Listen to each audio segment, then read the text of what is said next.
Welcome to this lecture. So from next lecture onward, we'll start our hacking course. But before that, we need to install two machines. And first one here will be Kali Linux, and the next one will be our testing machine, which will be Windows 10. So Kali Linux is a one type of Linux software, or basically a Linux operating system where you will have all the modules and application pre-installed so that we did not have to configure it manually. So it is very important machine where you can just run your code directly. You can just make the payload. You can run your handler in order to listen for that communication. And you can do a lot of stuff with the Kali Linux. We'll test each of these applications that is available in the Kali Linux. Obviously not all, but the main important part which will be essential for the hackers. So we'll just learn every bit of detail in the upcoming lecture with the help of Kali Linux, which will be our running server, running processes, or basically the machine where we'll run our code, and basically we'll test that in the testing machine, and the testing machine will be our Windows 10. So before that, we have this machine, which is obviously my main machine. So I have here that is Windows 10, but I don't want to just run every malware or basically every backdoor in my Windows 10 because I don't want to affect my original machine. So this is your machine. So basically it can be your original machine. You can have it Mac as a Mac machine, or you can have the Linux or Windows. So first of all, what you need to do is make sure that this machine is safe, because we don't want to do anything with this machine. So in order to make that another computer installed on the same computer, and if you install any machines or basically any application, this won't get affected, we have this virtual box. So what this virtual box is, basically you have the computer installed inside the computer. So we have this main machine, and inside this main machine you can see a lot of operating system is downloaded and run. So in this case I have this Kali Linux running and MS Windows 10 running, and you can see right here inside this we have running this Kali Linux, and you can run this Kali Linux over here, and the next one I have here is MS 10. So we have this Windows 10 and the Kali Linux inside this my main computer. So in order to make sure that our main machine is not affected with any installation or running any program, you will use this virtual box. So first of all, download that virtual box and install it properly. So it is a simple process, and I'm not going to do it because it is a very simple. You can just download according to your operating system. If it is for Mac, just download for Mac, and if it is in the Windows, just download for the Windows and just unzip it and do everything that is required to install any program. So it is pretty much a simple process. So next thing what you need to do is install the machines. So first machine that we want to install is Kali Linux. So I'll just go to the browser, and this is the Kali original documentation page, and you can see here is a download section. You can simply go to the download Kali machine, and you'll just go here in the download section. You'll just click on this download Kali Linux, and you'll just get these images over here. And I highly suggest you not to download this light version, because this does not give all the application that we are using in this course. So you have to give extra time if you just download this one, because you have to download every packages manually. So that will just cost you more time and more effort than before. So I'll just highly suggest you download this version, which is Kali Linux 64-bit. You can go with the torrent, or you can go with this HTTP link and install it. Basically what this gives is a ISO image. So you'll just have the ISO image, and after that you will just say that there will be some ISO image right here. So let me just show you one here. So you will have something like this. So this is the ISO image. So if I just open the properties, you'll see this is the ISO image right here, disk image file. So you'll just get this file while you download this from the Kali Linux, and make sure you just go with this Kali Linux 64-bit or Kali Linux 32-bit, but don't go with this light version. So we have downloaded now the Kali Linux image, which will be our server machine, or where we'll just write some code or use the application, and the testing machine will be our Windows 10. So just go to this website, that is developer.microsoft.com. You'll just get this website where you can download the virtual machine. So you could wonder that we can also download directly the Windows 10. So why not to download that? So it is also a good idea to download Windows 10, but that requires the installation process. So you have to go through entire installation process if you download that file. But if you download this virtual machine, you don't need to go through that installation process. So it will just directly open you the machine on your virtual box. So next thing what you need to do is just go over here, that is saying MS Ads on Windows 10, and select the platform, and our platform is VirtualBox. So let's select download zip, unzip that file. You'll just get this file saying open virtual, and it is file over here, and you could see this is OVA file. So this will be your open virtualization form, or basically it will be archive, and we have to now just install that in the VirtualBox. So first thing, or basically what you need to do first is install the Kali Linux. So open your virtual machine. This should be empty for you because you will be at the first step of installation, but I have already installed so much of machine over here. So let me create new over here, and if I go to here and I'll just say Kali new, you can also give the name as Kali, and the Linux is the version or a type basically, and the version I want to here is Debian 64-bit. And click next, and just allocate the memory, or basically it is for the RAM, and let me say I want to give 4 GB RAM would be enough, even 2 GB would be enough. So let's click next and create, and I want VirtualBox statics image. Click next and dynamically allocated. Next, and this is the file size that we want to give. So just make sure it is greater than 20 GB because we have to install so much of applications and new packages. So make sure it is around maybe 30. So that would be fine. If you just make sure it is around 30, let's create now. And now we have this Kali Linux, or basically Kali new. So next thing what you need to do is go to the setting, and on the system go to the processor and make sure we have this processor. Let me say I want the 4th processor to make sure that it does not lag. And go to the storage now, and here we have this empty that is showing the disks. Let's click on that, and now let's boot that. So I'll just say choose virtual, and we'll just go to here, that is unzip, and we have this Kali Linux right here. So let's click that, and you'll just see that we have now Kali Linux. Let's press OK, and now we'll just have this Kali new.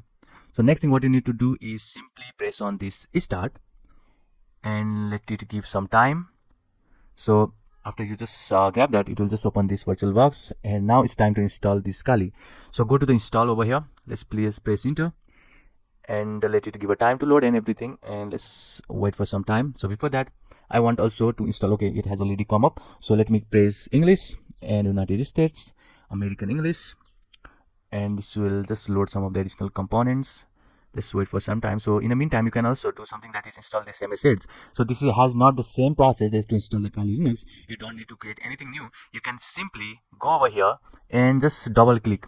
So if I just double click, then okay, this is basically I have already installed this version, so it has given me error. But in your case, it will give something like this information. So you could see the information right here that is saying that you have the name over there, you have the guest OS type, CPU you want to allocate, the RAM you want to allocate, and DVD sound kind and everything. That is information over here. And let's press only on the import.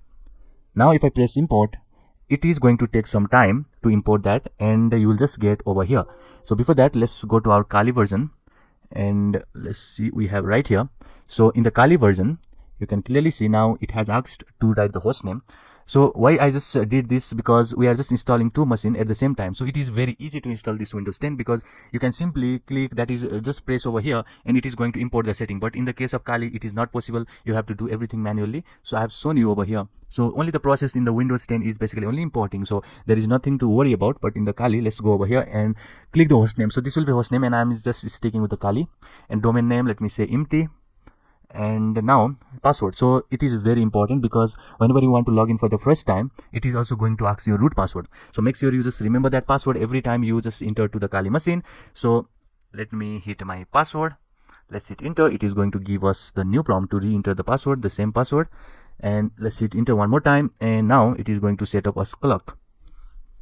So let me say Eastern, and now let's wait for some time again, and it is going to load an additional configuration for us. So, and now it has set up the disk partition, and we have also already partitioned the disk. That should be around 34 GB, or make sure that it is greater than 30 GB, because we need to install so much of application manually also in the upcoming lecture. So I'll just stick with this guided version, and let's enter here, and I'll just say all file. And now I'll just finish the partitioning and write changes to disk, and I'll just say yes, I want to change, or basically write changes to disk. And now it has partitioned the formatting or do something like that, and now it is installing the system. So now it will install, and you could see we are just over here, that is importing for our MS-10. So it will just import. So it will just import. It is nothing over here. It will just take some time, maybe around 15 minutes, and it will just do something that will install everything over here. So next thing what you need to do after you install that, because I've already done it, so I'm not doing here because you could see it has blocked everything for us. So after you just install maybe for the Windows 10, so I'm just going to show you for the Kali Linux. But after you install that version, you will get something like this. It will show something that is MS-Edge Windows 10. Just make sure you don't cancel that process. It will just take around 15 minutes, and you'll just get over here saying MS-Edge Windows 10 and something like this. And after that, what you need to do is go to the settings, and you'll see in the storage, or basically not in storage, it will be in the system. You'll just get this as base memory, and you can just change it and make sure that processor is around 2, because we want nearly some faster processing while in the Linux and obviously in the Windows 2. So make sure it is around 2, and let's press OK. And after now, what you need to do is simply press on this MS-Edge and just press here. So in your case, it will be start. In my case, it is so. So if I press over here, it is going to give us this Windows 10.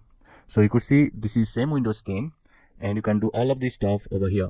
So you can test every bit of code, your payload or your hacking skill in this Windows 10 without affecting our main window. So in your case, it can be your Mac or your main Linux machine, but my case it is Windows, and inside Windows we have this Windows which will just be our testing machine, and we'll just test all of the code that we learned in the upcoming lecture in this Windows machine. So make sure that you install this Windows machine first, and you can see now we have installing this Kali Linux over here. So I'll just pause here and I'll just take you to the good stuff. So now after you just install or complete with the installation, it will just reboot, and just press now Kali Linux because we want the Kali Linux, and just press so. It will first ask you for the password, so make sure you just remember the password, the same password that we use while installing the system. So you had set that password, and just remember that password and just press here, and you'll just get this Kali Linux. So you could see we have this complete Kali Linux. You can see the interfaces over here. It is showing us application, a bunch of application is over here. You can see the favorites and everything. We'll just learn about this in a detail in the upcoming lecture. In the first section, we'll just learn about the Linux and how this Kali Linux can be used in the hacking. And you can see the bunch of application. If I just go to this application tab, it is going to give us this information saying if you want to search something. If I say yes, I want to search Yanmap, which is the application over here, and if I just press over here, it is going to give us this application, and so you can just navigate through it. We'll see every bit of detail in the upcoming lecture about the directories, about the command of this Kali Linux, but for now you can just tour around this interface. You can see you have these settings over here, and here is the Bluetooth, Wi-Fi connections, and if you just have the external USB, make sure you connect that. It will just give access to your Wi-Fi, and now you can see in this network or everything. So make sure you have now, that is, let me just open here and let me just press ifconfig. So in this case, you could see that it is WLAN 0 mode. So that means it is in monitor mode. So I'll just talk about the monitor and manage mode in the upcoming lecture, where we'll just attack some machines, Wi-Fi network. So basically we'll just talk that in the upcoming lecture. But for now, you can see the two interfaces, Ethio 0 and WLAN 0 mode. So make sure first I'll just do something over here. That is to stop this WLAN 0 mode. So that will just get this Wi-Fi connection. So now if I just say ifconfig, then we'll see now. Okay, I'll just do something more now. And that is WLAN 0 and up. Now if I say ifconfig, it is going to give us this WLAN 0, and it is obviously not connected to internet because this has no IP address, but make sure you have either this Ethio 0 or WLAN 0 in order to get internet access on this Firefox. So we'll just learn about that. So first of all, if I just go to the Kali, it is going to give us some information. That means it is connected to internet. So you can just update the package and do everything in the Kali Linux. We'll just learn that in the upcoming lecture. But for now, you can clearly see we have set up this machine where you can just run your code and basically see if that code works or not. And next machine we have is obviously our Windows 10. And we have shown in the Windows 10, you have this Microsoft Edge is the browser. And if I just go over here and let's see if we can run any of these basically our internet or not. So you can see obviously we can run because all of the news has been rendered out over here. That means we can just get the internet connection. So I'll say what is my IP, then you'll see that IP address will be just rendered over here. So this is my public IP addresses, and you could see this machine has the internet access too. So now if you want to just give the file, basically if you want to get the internet access, what we can do is the next one is to have the external USB. So you can just get one USB, so you can buy online and just get that external USB card. You enter that USB card and get access to that USB by these devices and go to the USB. In my case, I have this USB over here, and just press that and you will just get that wireless adapter, which will be, you can clearly see if I say ifconfig, it is going to be over here WLAN 0. But if you do not enter that USB adapter, it's fine because you will have anyway the internet connection with this wired connection, which is Ethio 0, and the wireless connection will be WLAN 0. So what you need to do is, if you want to see the Wi-Fi hacking technique, you can have that USB adapter and you can install that manually. So next thing what you need to do is, basically we have now set up the two machines, so that's not worry for us. So you have this MS Edge over here which is running. So now if I want to maybe saw that something, let's go over here and let's see what we can do. So this is all the file and directory that we'll learn in the upcoming lecture. So no need to tell over here in this lecture, because in this lecture I want to only show you how this virtual box work and to install some of the machines over here. So we just did something, that is install the Kali Linux, which will be our server, or basically where we'll just run the application. We'll just see how code works, or basically making a payload will be with this Kali Linux. And there is MS Edge, which is our Windows 10, where we'll just run our machine. And basically you can see the new Windows, or basically the next Windows I have done here or installed over here. And now if I just start, this is my original Windows. So this is same as now with this Windows. So what I'm telling is basically we have installed this MS Edge from the virtual box. So if I just go over here, it was downloaded for the virtual machines. So you do not need to install it manually in the case of MS Edge. You can simply import it and install it, and basically you can run directly. But if you just download maybe the version that is of Windows 10, so actual Windows 10, then it is going to give us the installation procedure. It will take some time to install it, but that's fine. You can also use this Windows. So if I just run this, it is a normal Windows that is similar to my original window, but that is not same as MS Edge, because MS Edge does not require the installation process. You can simply import it and run it, which is perfect for our virtual machines. So that will be wrap for this lecture. We just installed two machines, and that is one the server and the client. We'll just start hacking processes using the Kali machine and Windows machine in the upcoming lecture. See you in the next one. Welcome to this lecture. In this lecture, we'll see some of the important Linux terminal command, and we are going to use the Kali Linux for this section. So you can see the interface of the Kali Linux over here. You can see the calendar, the time displayed at the center, and at the left hand side you can see the application section, and in the application you can see the favorites, where we have the Firefox terminal and every files, and the important application over here, which is Maltigo and the XSS framework, which you can also navigate from this left hand side menu bar. So in the application you can see bunch of application, which is going to have the wireless attack, reverse engineering toolkits, social engineering toolkits, and the useful user applications, which will be your accessories and graphics. So these are the bunch of application. You can simply go over here and navigate this. Another thing you can also do is in the menu bar, or basically in this navigation bar, you can simply press that icon and you can search your application in this search bar. If you want the terminal, you can simply search for the terminal. You can enter that application and here it opens. So this is the way to just navigate your application in the Kali Linux. So next thing over here is the places. So when I just go to the places, you can see all of these folder that is similar to that of Windows machine. So you can see the downloads, documents, music, pictures, and the videos. If I go to the computer, this is going to be your parent directory. So everything over here is basically the root directory, and you can see the subdirectories over here: binary directories, dev directories, etc directories, and your optional directories. All of these directories are very important. So all you have to remember is Linux have the main directory named as a root directory, which is denoted by the /, and next all of these directories are the subdirectories of that main root directories.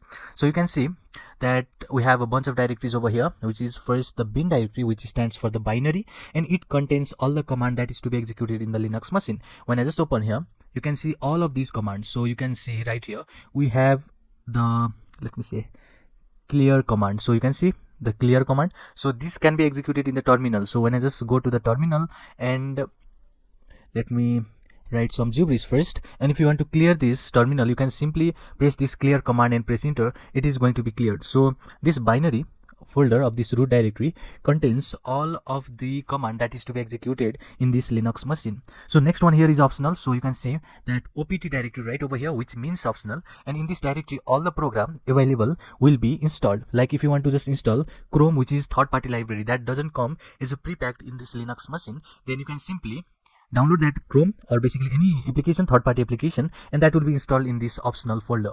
So next one here is a home. So home directory has the personal data which made you to create an account. Like we have here the root. So root is basically the sudo, or basically what is the default root, or basically default username. If you make any other username instead or beyond the root, then it will be inside this home. We don't have any username which is beyond that of, or basically except of root. That means we don't have anything inside this home. So this home contains all the personal data which made when you just create the account. Like maybe if you just create your own account or account with your name, then that will be inside this home. So next is the temp folder. So it contains all the directories which has the temporary data. So if you want to track that temporary data, you can simply go on this temp folder. Next one is very important, which is basically the var.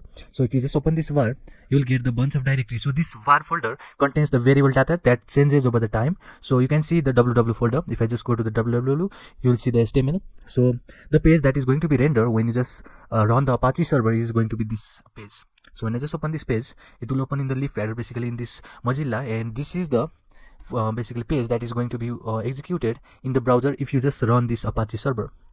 So let me just go back and go to this var folder again, and you can see the library folder over here, which is the important folder, and this is all the services that comes as pre-packed in this Kali machine. So you can say we have a beef XSS over here, which is the beef framework. You can see autopsy here. You can see apt folder, which is going to install the third package library for us, or basically any package that is installed from this var directory. So you can see this is a very important directory. You can see the Apache 2 server right over here. So this is the all the packages that comes as pre-packed, or basically when you install the Kali Linux, this is the installed in your Kali Linux. So you can see the PHP server over here, you can see the MySQL server right over here. So you can make use of all of these services that comes as pre-packed in the Kali Linux from the terminal. So we have now seen some of the important variables, or basically important directories of this root directory. So let's see how we can just manipulate, how we can just navigate from one directory to another directory from the Linux command, and we'll make use of a terminal to do that. So let me first open our terminal. So let's go back, and this is our terminal. So let me zoom in and let me just clear one more time. So first of all, we'll see the file and directory manipulation. So if I say pwd, this is basically print working directory. So if I just say pwd and hit enter, it is going to show us a root. So basically we are in the root directory.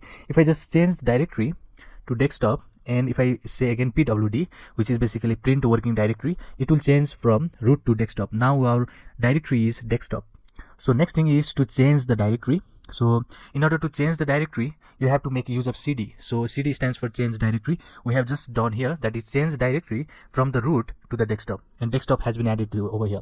So if I want to change from the desktop to root, then we have to just go back from desktop to the root. So that should be done with this double dot. If I enter, then we are back to the root. If I say ls now, which is basically list, and this is going to list everything that is inside this root. So we have desktop, documents, music, everything. If you want to go to the directory, let me say something like ham, which is not inside this root, then it is going to give us a error because that is not inside this root. It should be only this folder you can just navigate into. So if you say something like I want to go to the music, you'll say cd music, and this is going to the music. So if I want to go back, cd double dot, you are going back ls, and again inside this root you have this folder where you can just navigate. If you want to go to the desktop, it should be cd and desktop. So it is case sensitive, so you can't do something like cd desktop. You should do that is with a capital D. So name should be exactly what we have just here. So this is case sensitive. So if I just say enter, you are inside this desktop. To see what is the content of this desktop, you'll simply press ls or type ls. You'll see we have the demo folder and this virtual edition run inside this desktop. If you want to go back, cd dot dot, and you are inside the root now. So this ls is to list all the files and folder in the current directory. If you want to go to the document, you'll say cd, which is for the change directory, and I'll say document. It should be documents, and if I say ls, it has only this file over here, so it is just showing the folder inside that current directory. So if you want to list all the detail of the files and folder, all you need to do is, let me just go back and let me say desktop. And now if you want to list everything inside that desktop, then you have to ela. So ela is an attribute to this list command. So if I just hit enter, it is going to give us everything including hidden ones. So these are the hidden ones. So if you just open that desktop, you will find only this demo and this run file. You won't find this two folder, that is these are the hidden one. So this is going to show us everything including the hidden ones. It has also the detailed information about these permissions, and we will just know about these permissions using the chmod command in the upcoming lecture. But for now, you can see the detailed information of this folder with this ela attribute inside this ls command. So you can see we have now a detailed list of the files and folder including the hidden ones with this ls command. So now next thing all you need to do is, basically we have seen now cd, ls and the pwd, which are the basic command in order to just change directory, to see the working directories, and basically to just navigate from one directory to another. So next thing all you need to do is to create the files. Let's see how we can just create the files in this desktop. So we are inside this desktop. If you want to just go to another directory, you can simply change the directory. If you want to just create the folder in the downloads, you can simply change the directory from the current directory to the downloads. I want to make inside this desktop, so I'll just say desktop. So let me clear first this console. Now in order to create the file, you can make use of this touch command and give the file name. So after the touch, I'll say, let me say this is a hack file, so I'll say hack.txt. If I hit enter, now if I say ls, then we have created hack.txt inside this desktop. So you can also edit or create the new file using this nano command. If you say nano, and if I say hack1.txt, and you can see we have now hack1.txt, which is the file. You can edit this file, or you can create if it is doesn't exist using that nano. So we have the alternative to this nano, which is vim and emacs. But for now, if I want to just exit out of it, I'll simply press Ctrl X, and now if I list, we have hack.txt, because in order to just create that file, you have to save it and then exit. I haven't saved that because I don't want to just create new file, so I've just closed instead of creating it, so it won't be created. Only we have hack.txt, which was created with this dots command. So next thing we have to know is to copy, move and rename the files and directories. So in order to copy the file, I'll make use of this cp command. So let me just make a real bigger than this. So cp command is to create a copy of the file. So if I want to just create the copy of the hack.txt into, let me say, hack1.txt, you can do simply like that. And if you list, we have hack1.txt, and every content of the hack.txt will be copied to the hack1.txt using this command. So you can also create a copy of a directory and just everything in it using this cp and r attribute, and you can simply now copy the directory. So if I say demo, which is the directory inside this desktop, let me say demo1, so everything will be copied now inside this demo1 with this r attribute. So if you simply say cp only, then that is for the file name. If you want to have the directories copied, it should be with the r attribute. So next one is to move the files. So you can simply do that using this mv, which is the move command, and you can simply give the file name now. So I want to just copy, let me say hack.txt, and I'll just copy. Okay, let me just clear this first, and now I'll simply say mv, which is for move, and the file name, so I forgot the file name, it should be hack.1. okay, mb for the moving, and now I'll say hack.txt file should be moved, and inside the home, let me say inside the desktop, or you can also go to the downloads, and I want to just move here. So we have now moved this file inside this desktop, or you can simply go to the download, and this is going to overwrite any existing file with the same name. So if you have same name, that is hack.txt, inside this desktop, that is going to be overwritten. So when I just hit enter, now if I say ls, here we have the hack.txt has been overridden. So next one is to move a directory to the another location. So if you want to move the directory, not a file name, so directory can be moved with let me say demo should be moved, and let me say that should be moved in home and downloads. If I hit enter, if I go to, let me see really quick, go to downloads, list it, okay, there is nothing over there. So we have just moved, let me say lsl, okay, we haven't moved. So basically there was error over here. So let me first delete this, that is using the rm command, and in order to delete the file, let me just go real quick over here, that is with the desktop part. We'll see what has happened over there. So rm is to remove, and if you want to remove any file, let me say hack1.txt, it should be rm and hack1.txt. so if I list now, it has gone because of this rm command. And if you want to force delete a file, everything from the file, I'll the rm and file c, it should be the file and the file name, everything will be deleted. So we're just careful about this rm command. It's very dangerous command, so you have to be very careful while using that command. So next we'll see about the system and the user information. So let me show you the system and the user information. It is not related to any file system, so it will be independent to the file system. It can be executed in any of the directories, and you will get the same output. So this is basically the system and user information. cl, if you say cl command, this is going to give us a monthly calendar. If you say date, which is the date command, then this is going to give us a date and a time. If you see uptime, then this is going to give us uptime in a currently logged in user, which is this user. One user has been logged in. If you want to say the system user information, that is going to be uname a, this is going to give us a system information. So this is our system information. If you want to display the kernel ring buffer, or basically buffer, and if you want to display the kernel ring buffer, it should be this command. So you can see everything the system has logged and every information about this system. So this is very important, kernel ring buffer. If you want to shut off this system, you'll simply the power off, which is going to shut down the system. If you want to reboot, it should be reboot command. If you hit enter, it will be reboot. So this is the simple user information and system information.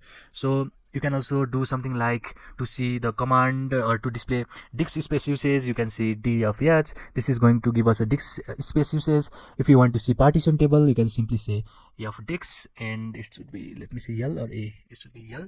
Okay, with the L you can see the disk partition table. If you want to display the memory usage, you can simply press F3, which is going to simply show us a memory usage. So these are system information and basic information that is going to be important. Now let's see the user information.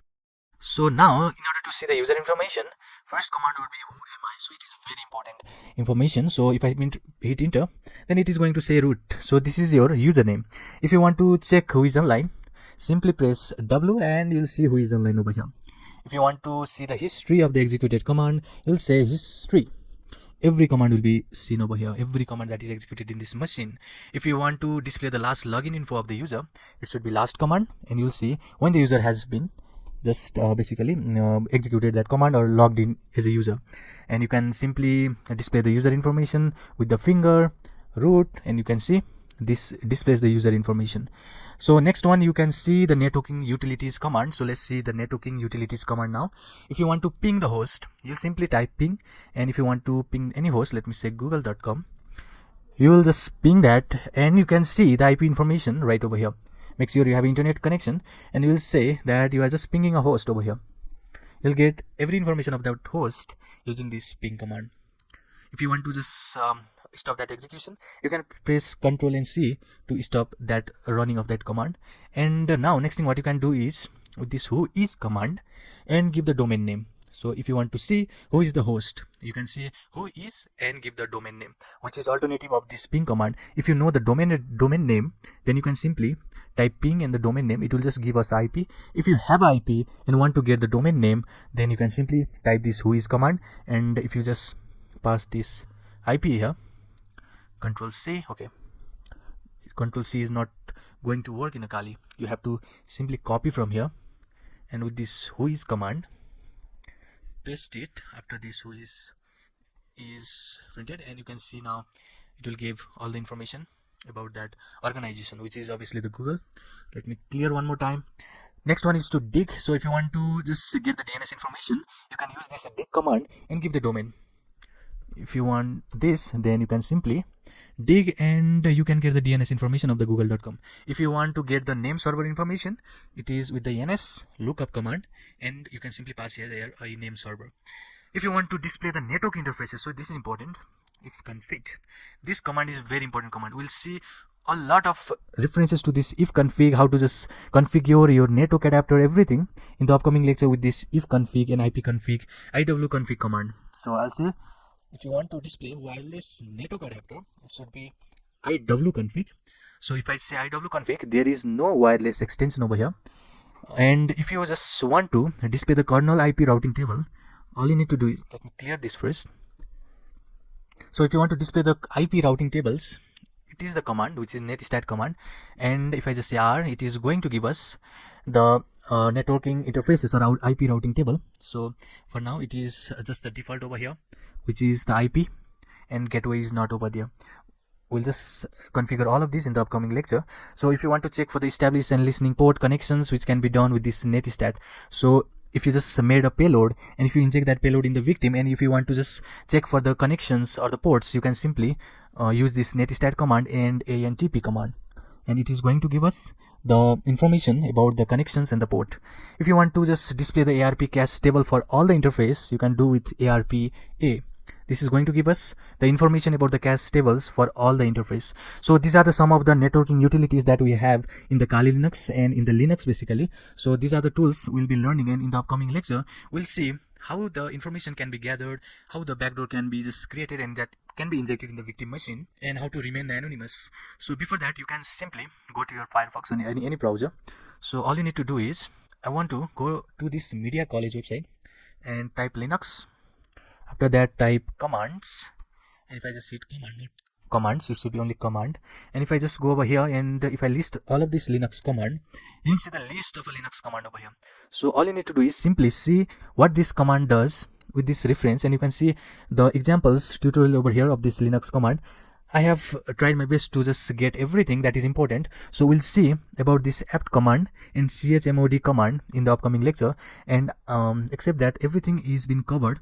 So you can see if you want the manual, you can simply type man and give the information about the command you want to get basically, and everything here is being covered. Also, basically some of these commands are unnecessary for the hacking purpose, so I have just made some of the importance command list, and I have just gone through each of them in this lecture. In the upcoming lecture, we'll see about the apt command and how to remain anonymous, and basically we'll see about the chmod command, which is going to change the ss permission of the files and directories, which is the important lecture. So see you in the next one.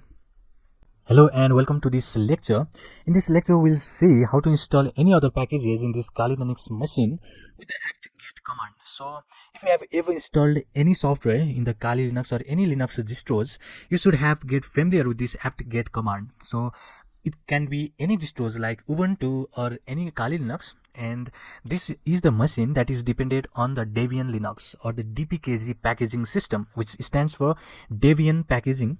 So packaging system simply provides the programs and applications for the installation. So if you want to just install any third parties libraries or packages or application, you have to just go through DPKG packaging system, which is the advanced package tool, which is your apt command. So apt command is a command line tool that is used for the easy interaction with the DPKG packaging system, and it is the most efficient and preferred way of managing softwares from the command line for Debian and Debian based Linux distros like Ubuntu or a Kali Linux. So if you want to install any package, you have to first open your terminal and install it from the apt-get command. So apt-get here is an advanced packaging tool.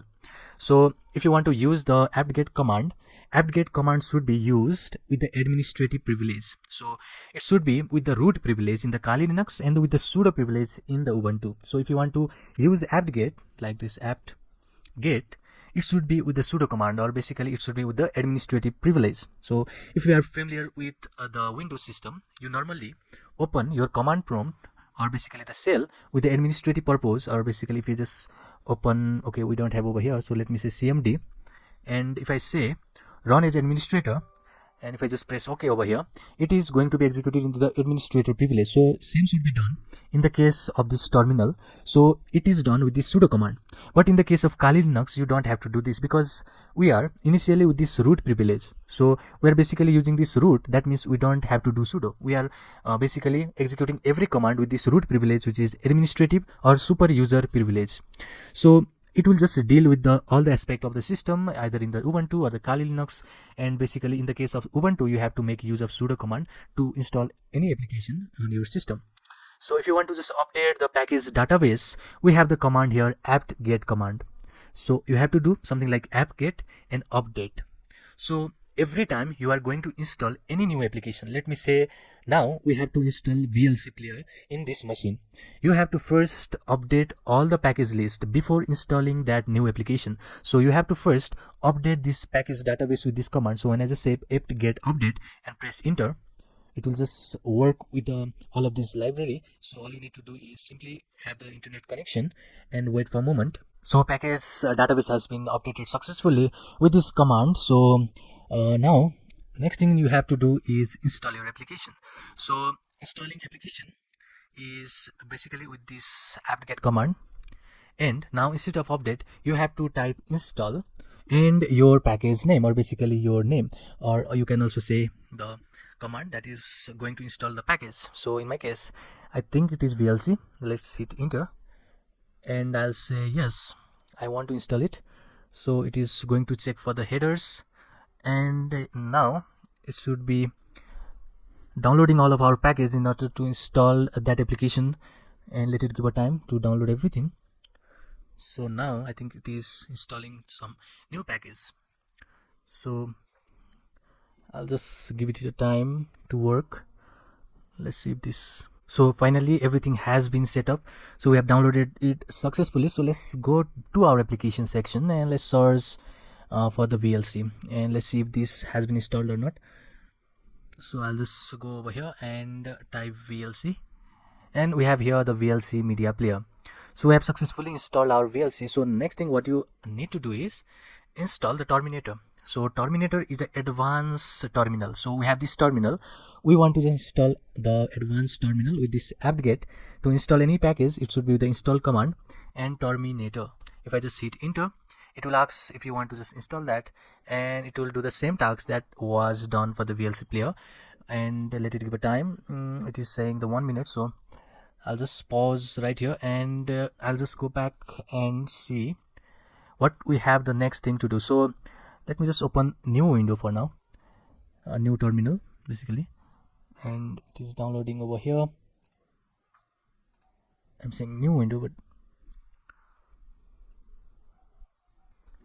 so we have successfully downloaded the Terminator. Let's go back again here and search for the Terminator. There has been lag in the processor, so let me search for Terminator, and it is right here. When I say press the Terminator, it is going to give us the same screen, same like screen of the Terminator, but it has more functionality than the terminal, or basically the normal terminal, which comes pre-packed installed in this Kali machine. So features like splitting the horizontally, because we can do now multiple operation in the single Terminator. You can simply split the same terminal either vertically, horizontally, the multiple time. So you can see the features. You can do multiple operations now in the same terminal over here, instead of just opening new terminal again and again. So this is the one features of the Terminator we'll see now, or we do many tasks from now in that Terminator. So before that, we'll see another command, that is the apt-get install, the same command that is going to install the package. So if you want to install more than one package with the same line, you can do simply like this. So it is going to install VLC and Terminator at the same time. So you can do this command too. So next thing is, if you know the version num of the package name, then you can do something like apt-get install. It should be install and give the package name, so VLC. And if you name the version name, if you want the version name, then you can simply do something like this. If you want the version name of the VLC to be installed, should be only the 11.1. If you want to do something like Python, if you want the Python version, that should be 2.7. If you don't give the version name, it will simply download you the latest version. If you want a specific version, you can simply give equal sign and the version number to this package name. So next one is to remove the installed package. So I'll simply say apt-get remove, which is the command to remove the package name. If I say VLC should be removed, it is going to search for that. If it is going to be yes, I want to just remove that VLC, it will take some time and VLC will be removed from your system. So you can also do multiple tasks with this apt-get. You can simply, okay, now it has been removed. So let's see if this VLC exists or not. So this applications is not working properly for me. It is taking some time. So now if I just search VLC, it won't be there, because we have now removed that package from the system. So the thing that you have to just take here is, before just actually installing the package, you have to first update that package with this apt-get update command. Update the database dictionaries and database libraries, everything, and you can simply use this install command and the package name, and that will be installed in your system. So if you want to update or upgrade, which is the same task, and if you want to just combine those command, let me just do first and show you what am I talking about. So if I say apt-get update and y, which is the attribute, and if I say double and, which is going to combine our command. So if I say sudo now, or sudo is, or apt-get, basically I'll say simply apt-get, and if I say upgrade and y, so this is going to do the same tasks, which is the updating your all of this command list or the package database. So this command which we have just here, which is apt-get upgrade, is also going to perform an upgrade, and that is similar to this update. So you can do something like this too. So it can be something like apt-get dist upgrade, which is the packages that is going to be upgrade. So this is the way to update or upgrade all of your packages, and this should be done before you install any of the applications on your system. So first of all, you have to update and install, and that is the way to just install any application to your system. So in the next lecture, we'll see something about chmod and everything about the hacking. So see you in the next one. Welcome to this lecture. In this lecture, we are going to learn about interesting command, which is chmod command. So this is the syntax. So we'll see about the syntax, how to execute it. So first of all, let me just open my terminal, navigate to, let me say, desktop, and if I say ls, this is going to give us the information that is inside this desktop. So the next thing is, I want to list everything about this. So all you need to do is simply ls and la, which will give every information including these privileges. So here you can see these are the syntax over here, and now we have the file group. This is basically, the first one is for the owner and the second one is for the file group. So every file has this type of permission over here. So you can see we have this D, which stands, or basically which refer to the directory. That means this demo1 is directory, and if it is dash, that means it is a file. So any of the privilege that starts with D is for directory, and if it is single dash, that means it is the file. So next one from that is the 3 character, which basically is for the owner, and the next one 3 is for the file group, and the next one 3 is any other user, that is except for the file group and for the owner, because we have already specified for the owner. So let me just grab one of these. So let me say I want to grab this demo1. So let me just grab these characters. So let me just copy this, and let's go back to our editor, that is text editor, and let's paste down here. So I've already said you that if you see here, this D is for the directory. If it was single dash, it means it was the file, but if it is with D, that means it is a directory. And the next 3 letters or the character is for the owner. And if you see here, it is RWX. So what this RWX means is it is the mode. So you can see here, it is read, write, execute. That means owner can read this directory, write to this directory, and execute this directory or manipulate this directory. So owner can do anything inside this directory. If I say something like dash, because if I start with the dash, that means it is a file. And if I say R and dash and X or dash dash, that means it starts with dash, that means it is a file. And this first three character is for the owner. That means owner can only read the file. He cannot write to the file, or he cannot execute that file. So this is the mode. And after these 3, the next 3 is for the file group. So file group can read that file, and they cannot write to that directory basically, and they can execute that directory. So next 3 is for the group that is other than that of the owner and the file group, which only can read and execute, not can write to that directory. If it was something like let me say write and execute and read dash dash, so that means it is a file where owner can only read the file, file group can read, write, execute to the file, and the other user can only read that file. They cannot write to the file, they cannot execute that file, which is basically the mode of operations over here. So if you want to change this basically the syntax or basically the privilege to that file, so let me just open again the terminal, and if you see in this test.txt, you can see that it is a file because it starts with the dash. RW is basically the privilege for the owner, so they can only read and write, they cannot execute that file. And for the file group, they can only read, and for the other user, they can also only read. If you want to change this privilege of this test.txt to something that everyone can do anything to that file, you have to make use of this chmod command, which will make changes to this privilege of this file system. So let's go back over here and see the syntax first. So we have chmod command, which is going to change that privilege. It will just basically make the changes to the file permission. So next one is the option. So option here is the recursive or the force or a verbose. We have a couple of, we have for the basically which will just suppress most error message. It will be done forcefully. We have something like the other option like C, which is for the changes. It can be -C, which is for the changes. It can be the version or anything. So first of all, here is the recursive. So this is important. So recursive is going to change the files and directory recursively. And next option here is a force. So this F option will suppress most of the error messages. And the next one is verbose over here, which is the V, which will just output a diagnostic for every file that is being processed, because this is going to give any information that is being processed. So we'll just do this R mode, and we can just assess the permission using this octal mode. So we can also do a symbolic way, but that is very much harder than this. So we'll just see the octal now. So here is the for the owner, which is basically this first 3 character refers to the owner, and the next 3 is for the group, which is your file group. From here to here, it is for the file group, and the next is for the others. So let me just go to the terminal again. I want to grab this permission, so let me just grab copy this permission, and let's go back to here. Now I want to change this permission. So this is a file, so we cannot do anything for this file. So next one is for this RWX. So I want to change this RWX to the letter. So if you see here, if you just pass 4 2 1, this is basically for read, write, and execute. So if you add everything over here, if I add 4 5 6 7, so everything is for 7. So let me just give you a real quick example. So if I say chmod, let me make a space first.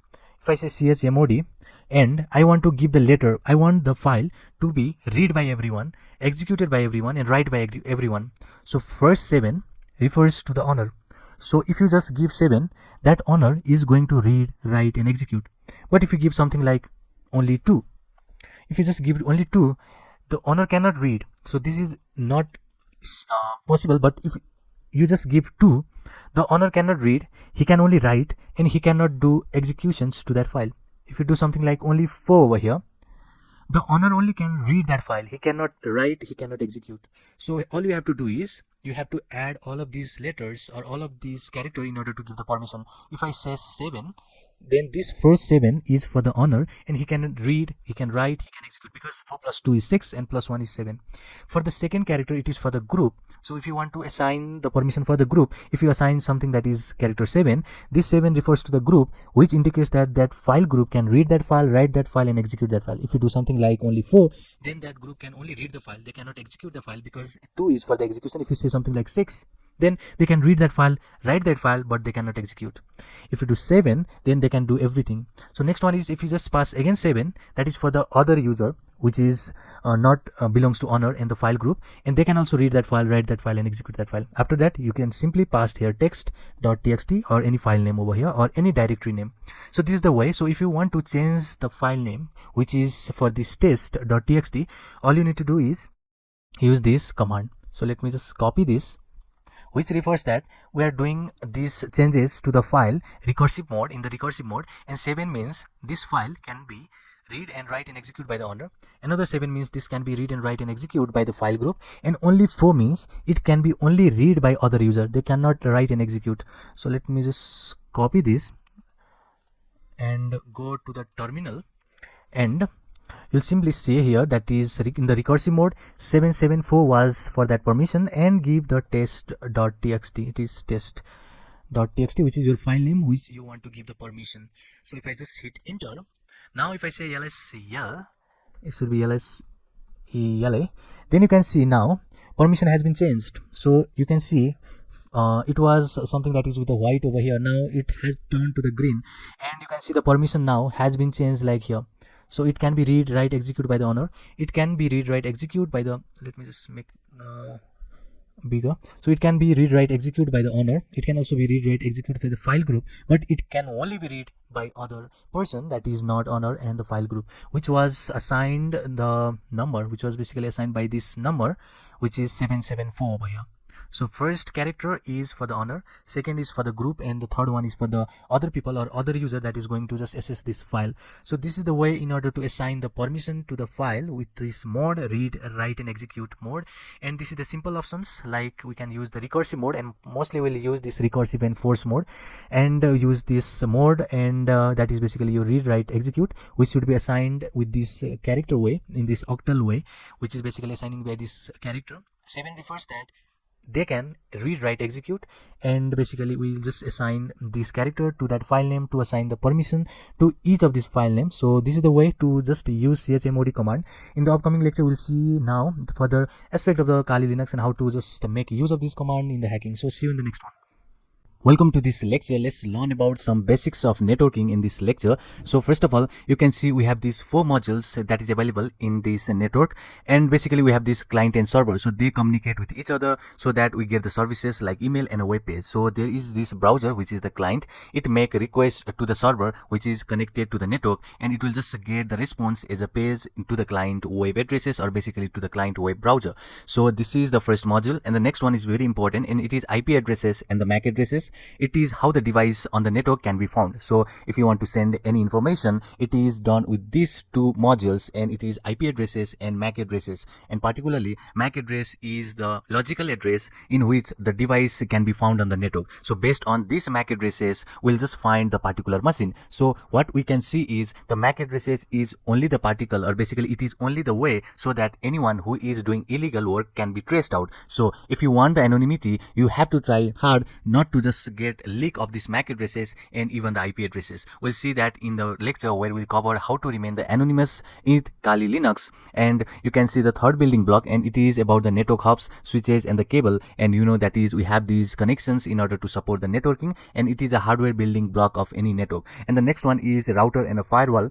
and it is about to organize and control the flow of a traffic on the network. So this router will just get the information, and based on that information it will just control the flow of a traffic on the network. So now let's see how we can get the IP addresses and MAC addresses with the Windows. So first of all, let me open this command prompt, and if I just type ipconfig and if I hit enter, you are getting these connections of Wi-Fi, and it is with the LAN adapter. And you can see the two addresses over here. One is IP addresses, which is the IP addresses of this machine, and the next one is your MAC address.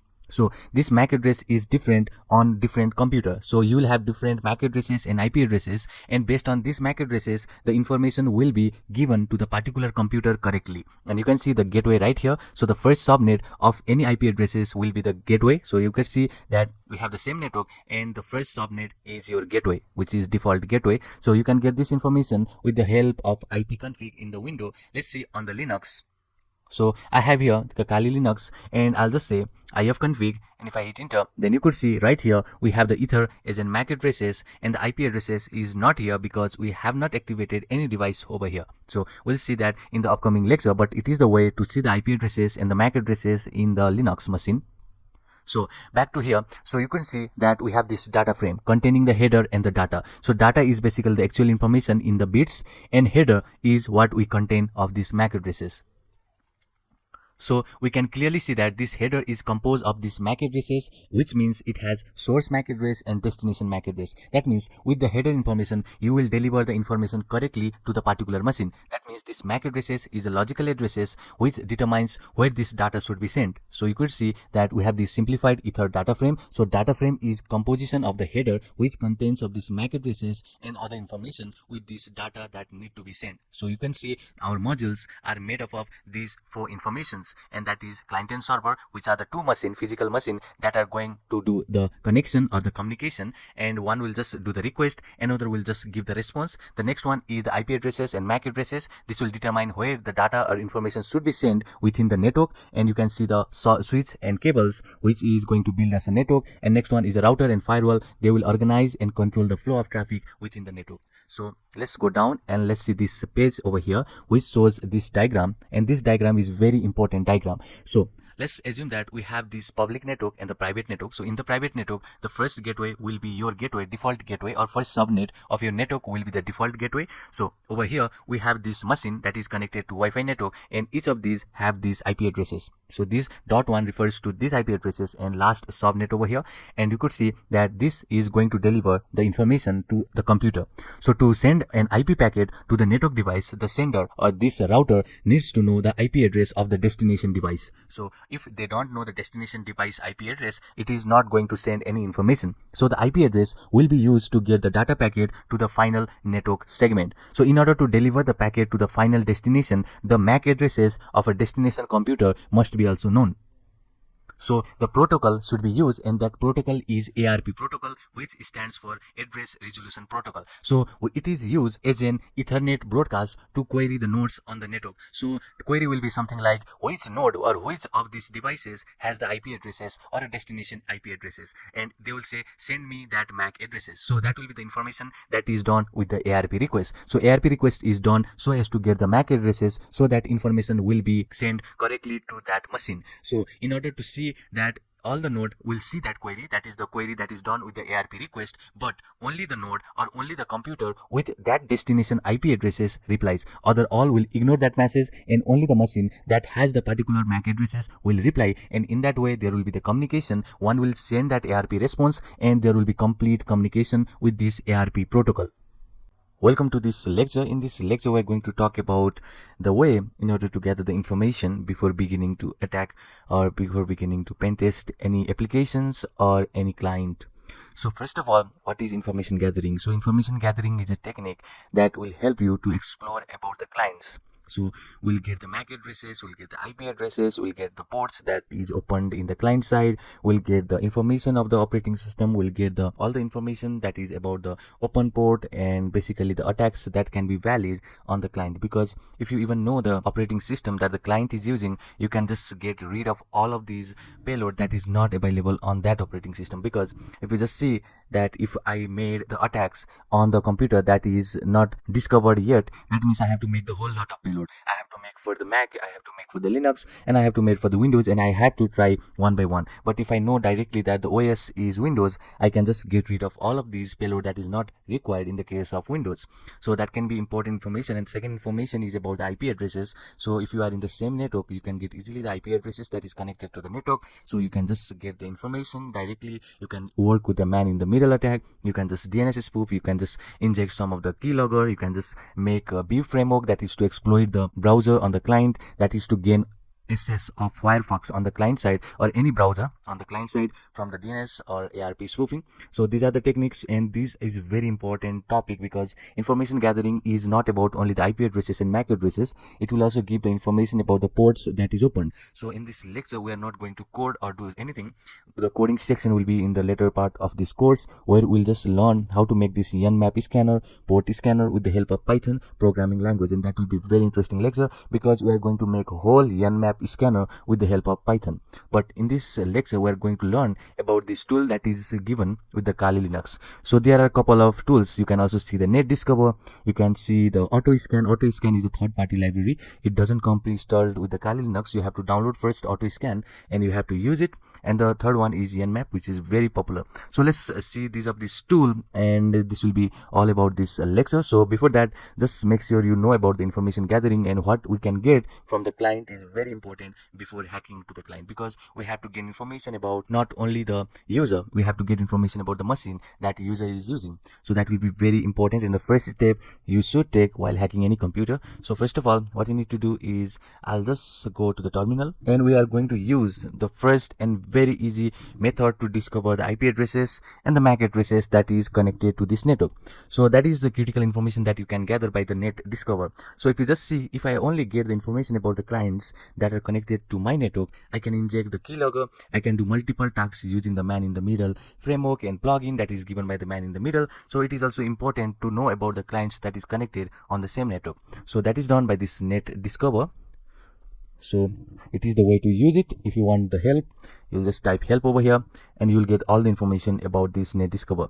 You can see we can just put this I to just show that which network interface it is, and after that you can see over here, and basically we have here that is R for the range, and this is to scan on the entire network. So if I want to scan on this particular network, I have to get the IP config, and basically we'll just give the range so that entire range will be covered, and any client that is connected to the particular network will be discovered by this Net Discover. So let's see now. We have seen the help and the two parameter, and the important parameter over here is I and another is R. So I is for your network interface, R is for your range. So let's use this. Okay, what I'm doing, it is Net Discover. And after that, I'll just put I to specify the interface. In my case, it is $0. You can also check over here. If I just create a new window, if config,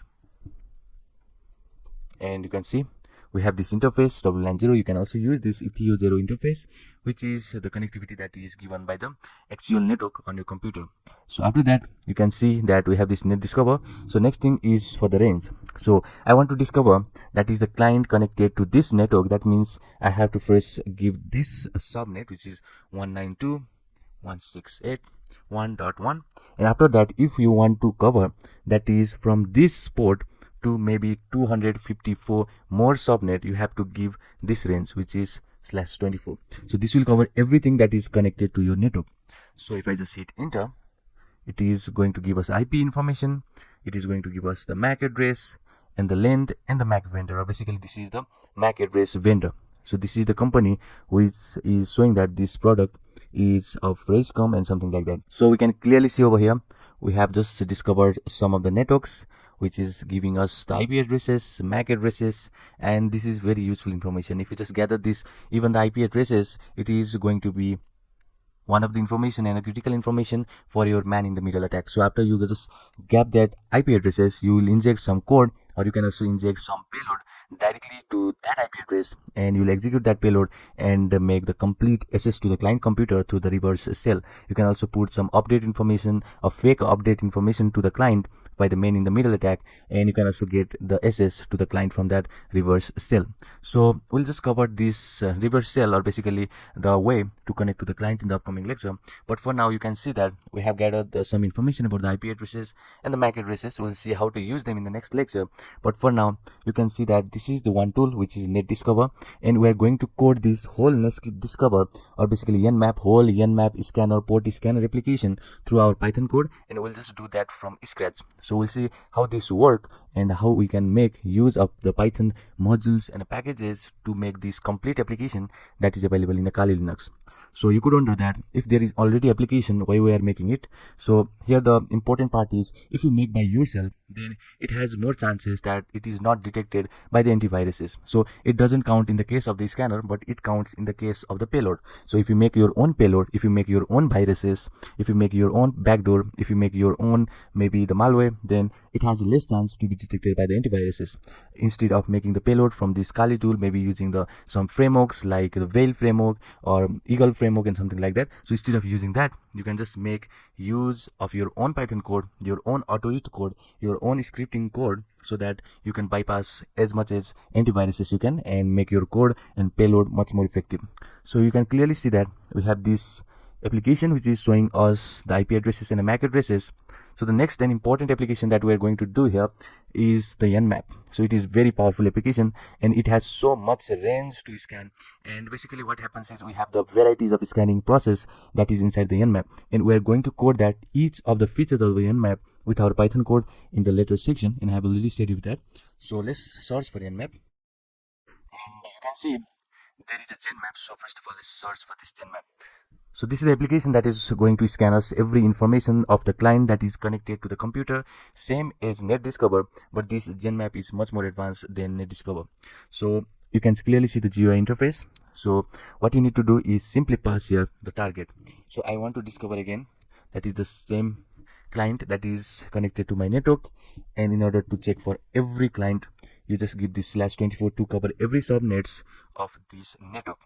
And after that, you can see the command right here. So it has created this command automatically. If you just put the target over here, and here is a profile. So it has so much of profile. You can clearly see over here, you have a ping scan, which is similar to that of NetDiscover. It only gives the information about the MAC addresses and the vendor. It would give information about the IP.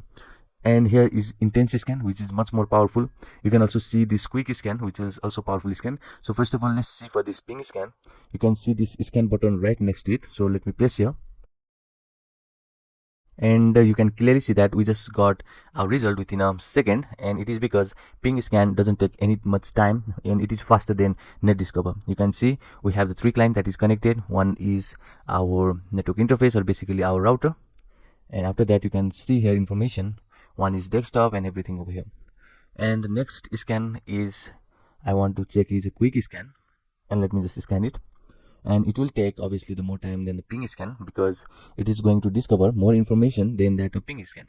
And this is very powerful scan. So here you can clearly see we got whole lot of information. So it is giving what vendor it is, MAC addresses in more detail, and it is giving us this port that is opened in this machine. That means we can now search for the vulnerabilities on these services online, and we can just make that is the connection with an expose type application, or you can also use the Metasploit to just crack that vulnerabilities and get past to this network.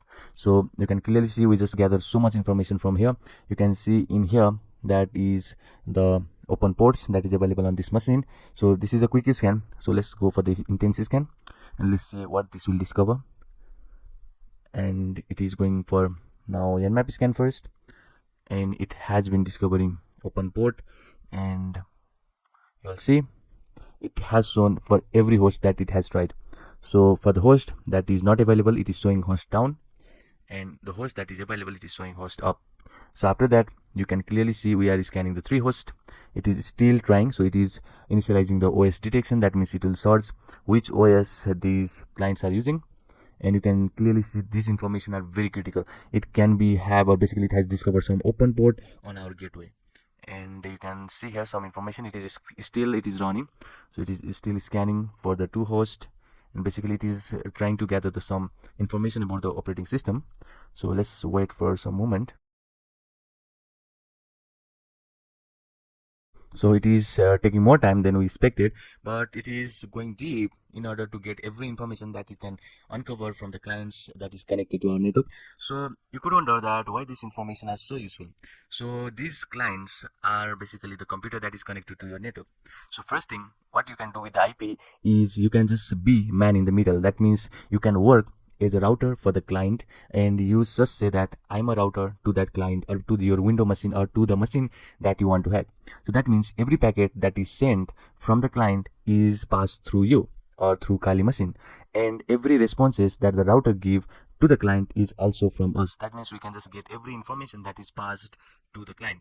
So if the client sends some information related to Facebook account, if they pass the credentials of the Facebook, that is passed through us. So you can get the HTML information, you can just parse that information, you can take information from the get and a post method, and it can be also done by the Wireshark, and we'll learn about the Wireshark and why it is so useful for the hacker in the next upcoming lecture. But you can see now it is still just doing the processes, and now we have got finally the information, and this is very important information. You can write, or you can see right here, it is giving enough information that what version or what engine it is working on the web server. So it has cracked every information that it can done, and you can clearly see some of these desktop information can be critical information to get more about the ports and the vulnerabilities that is on the client, and we'll see how to just crack that in the upcoming lecture. So this will be wrap for this lecture. So before wrapping, this is the Nmap or a Genmap, and this is the whole lot of application. This is very broad application, and we are going to code this. We are going to code the ping scan, we are going to scan for the intense scan and for the quick scan, and this will be covered while we just make the Python code, and this will be very interesting lecture there. So this will be wrap for now, and I think you have got the information about the information gathering. Which information will be important is based on the client. So if you want to hack through social engineering toolkit, then this information won't be too critical, but if you want to hack or if you want to get the vulnerabilities on the machine directly, then this information is must. So this will be wrap for this lecture. See you in the next one. So until this moment, we have covered all the basics that is important for us in the case of networking. But you could wonder why we need this type of information to gather in order to work with the client or in order to hack the client. So basically what happens is the most of the attacks that is available in the Kali Linux is when you enter into the network. So if the client and your machine, which in this case it is obviously the Kali Linux, so if these two machines are in the same network, then the hacking would be so much easier, because there is so many interface, so many applications that is available to attack the client if you are in the same network. So first of all, you have to gather the information about the network that the client is connected to, and after that you can just sniff the packet and you can just track that packet, you can analyze that packet and get all the information, and basically you can also hack the client from the backdoor if you get enough information. So we have already seen how to gather the information and all stuff in the previous lecture, but now in this lecture we are going to talk about the interfaces that is available, and the first one is the manage mode and another is the monitor mode. So we have talked about the MAC addresses, isn't it? We learned how this MAC addresses is so much powerful tool to get the packet delivered to the right position. So the packet usually have these two headers in the form of source MAC addresses and destination MAC addresses, which determines that the source is basically the machine, or the basically it is the source which generates that information, and the destination is who receives that packet. So there is these addresses which is basically the MAC addresses, and these are dedicated so that the packet determines or packet is reached to the actual position and the packet is not lost. So that is the importance of MAC addresses we saw in the previous lecture. But if you want to track the packets and if you want to get all the packet information that is inside that network, it is not possible by the default mode, because we have learned that in the default mode of wireless configuration, only the packet that has the destination MAC is only getting that access to that packet. But in this Kali Linux, we want that access to the packet that is not only reaching to the Kali Linux, but we want the packet that is also going to another client, or basically we want to get the packet that is also sent to maybe the client machine or hacker machine, or basically hacker machine is this Kali Linux. So obviously we are getting the packet that is reached to the Kali Linux, but not only that, we want to get the packet that is reaching to the client side, or that is reaching to Windows machine or the machine that is going to be victim. So we want to get every information of the packet that is reaching to the client machine. So let's see how we can do that. So first of all, what you need to do is open the terminal, and here if I say iwconfig, you are going to get the information about the interfaces you have connected. So I have this WLAN 0,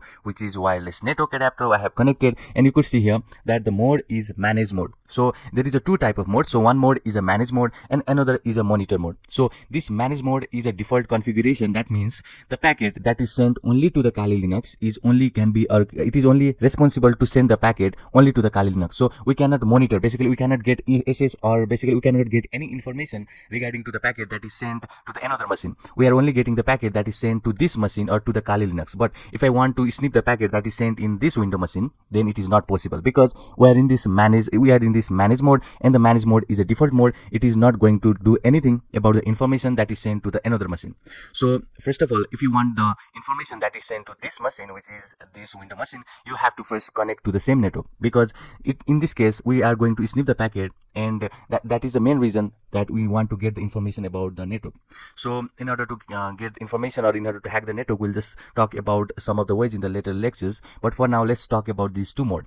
So first of all, you could see we have the manage mode, and it is a default mode. We are not getting any information of the packet that is sent to another machine on the same network. We are getting only the information that is sent to this Kali machine. So that is a manage mode. So another mode is a very important mode, and that is a monitor mode. So what happens in a monitor mode is we are now able to get any information that is of the packet which is sent to other client, or basically to other computer that is connected to the same network. So that is a monitor mode. So you have to change this mode to the monitor mode if you want to get the information of a packet that is sent across the Wi-Fi range, or basically not only this window machine, not only this window, if any other devices, maybe the mobile devices, is connected to the network that is to the same network, it will also capture that information that is sent from that mobile network, or that is received by that mobile.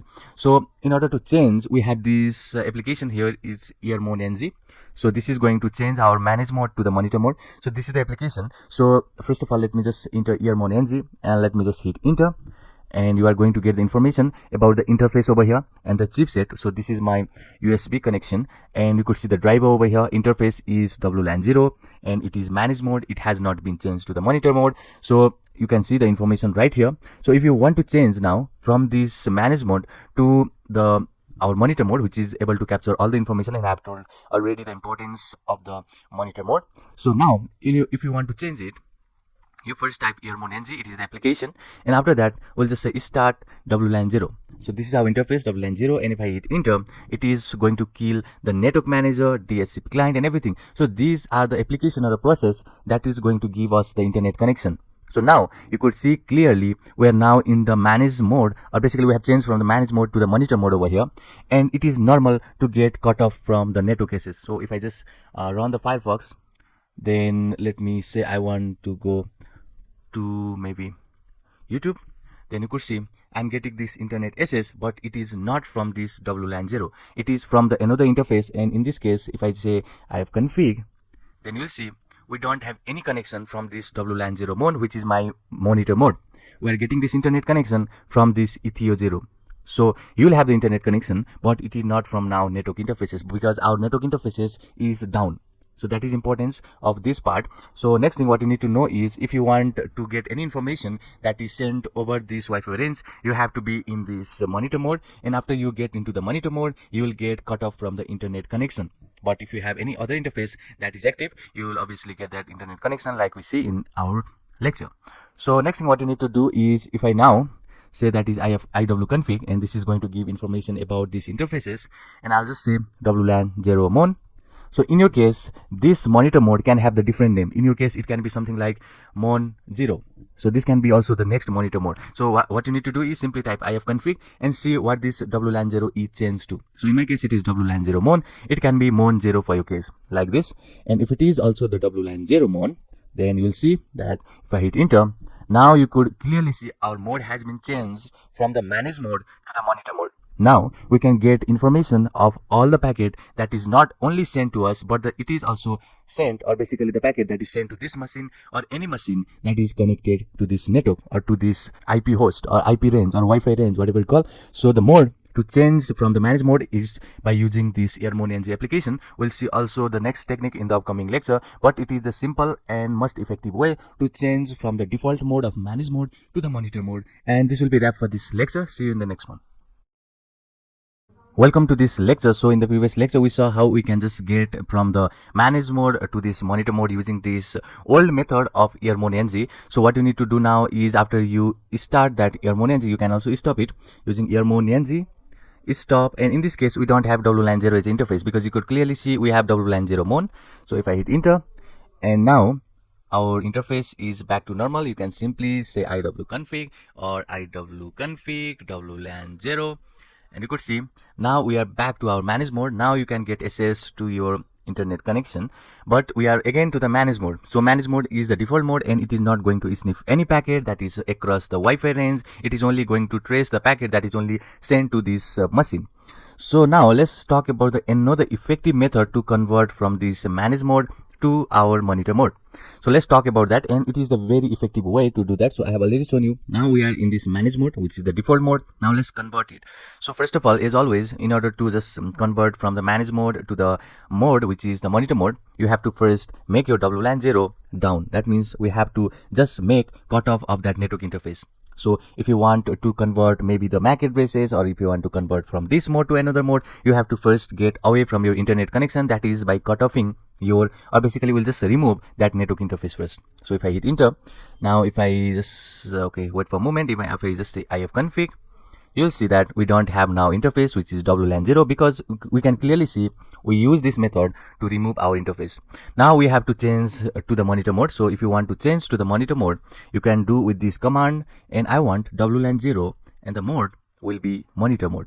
So we'll just change this to the monitor mode. So this is the command. So if I hit enter, and now it is saying ifconfig unknown host, because this is not the command. So command is iwconfig. Iwconfig is required to change to the monitor mode. So this is the command. So mode is monitor. Let's hit enter. Now our mode will be changed. So we have to make back, that is our network interface or network card, back to up. So I'll just say ifconfig wlan0 up is the command, and if I hit enter, now our wlan0 is up and running. So if you want to see if we have changed our interface to the monitor mode, or basically if I change to the monitor mode, what you need to do is iwconfig wlan0. This is going to give the information now that the mode has been changed from that manage mode to the monitor mode using this. So first of all, we made use of this command which will just remove our wlan0 interface. Next is using this iwconfig command to change the mode to the monitor mode. We make back, that is network interface, by this command, and after that we can see that now wlan0 is in monitor mode. So if you want to change, or basically if you want to get the information of the network that is connected to that network range, or basically if you want the information of the client that is connected to that network, you will do that with this arrow-dump-png application, and this is the application that will show you all the information of the client. Now in the previous case, in this case which was done in the previous lecture, we just used this ermon-ng, and this ermon-ng was the application that is going to give us the monitor mode, but the name, you could clearly see the name was changed from wlan0 to this is wlan0 mon. But in this case we didn't change the name, so name is wlan0 only. We didn't change something like wlan0 mon. We just kept that same name, which is wlan0. So if you just change, that is the name, or basically if you change the mode from the manage mode to the monitor mode using this method which is ermon-ng method, you have to first type here wlan0 mon, because that will be the interface. But in this case we didn't change the name, that is the name, while changing from manage to monitor. We just kept that is same name. That means if you want to use the arrow-dump-png by this example, then you have to put only wlan0, not mon. But if you use the method that we did in the previous lecture using the ermon-ng, you have to pass here wlan0 mon. So now we'll just use arrow-dump-png and wlan0, because we want to see all the client that is connected to the network. If I hit enter, then you will now get the information of the packets, or basically it will say, so it is just connecting, so it hasn't shown any till now. So let's wait for a moment. Maybe my connection is out of here. So let me pause for a moment and get back to my connection again one more time and show you what is the BSS ID, that is the MAC addresses and the stations and everything information. So now let's test all the network that is connected. So I'm back with my interfaces, that is wlan0. Again, it is in the manage mode. You can do either of the process, that is by doing down and up and again configuring. So that is long method. I'll just use ermon-ng, and either of these will work. So first of all, what you need to do is ermon-ng start wlan0. We have seen in the previous lecture. Now our card will be down, and now the interface is wlan0 mon. So in your case, it can be mon 0. And now what you need to do next is we have to use arrow dump, because now if I see the configuration, then you'll see it is in the monitor mode. So we can just crack or trace every packet that is going from this from basically the gateway. So arrow dump png, and the interface name here is wlan0mon. So if I hit enter, now you could see every information of the client basically that is connected to this network. Or basically you will get this is not the client, but it is getting us the information about the network. So what did I told? So it is only getting the information about the network that is available, because this arrow dump png is going to get every Wi-Fi range that is near your devices, and it is going to give us about the information of this gateway, or basically about the information of the network. So these are all the network that is available in my area. So in your area it can be more or less, but we have this network that is to be hacked. In the next lecture we'll see how we can just get access to this network using the method to hack, and basically we'll see how we can trace, or how we can just get the information of the key, that is this WPA key, and how we can get into that system in the next lecture. So see you in the next one. Welcome to this lecture. Now we'll see how to crack WPA key of any network. So first of all, I have already told you, in order to get all the packet that is sent across the Wi-Fi range, you have to first get your Wi-Fi card into the managed, or basically from the managed to the monitor mode. So let's check our configuration, and in my case it is on the monitor mode, and if you are in the managed mode, first convert into the monitor mode, and we saw how to do that with the two processes in the previous lecture, and hope you have just got through that lecture. And first of all, let's convert that managed mode to the monitor mode, otherwise this is not going to work. So now let's see what are the connections, that is what are the range of Wi-Fi we have over here. So I'll just say arrow dump png, and I want every Wi-Fi that is near my devices, and in the case it is wlan0mon, the interface which is in the manage mode or monitor mode. So let's see.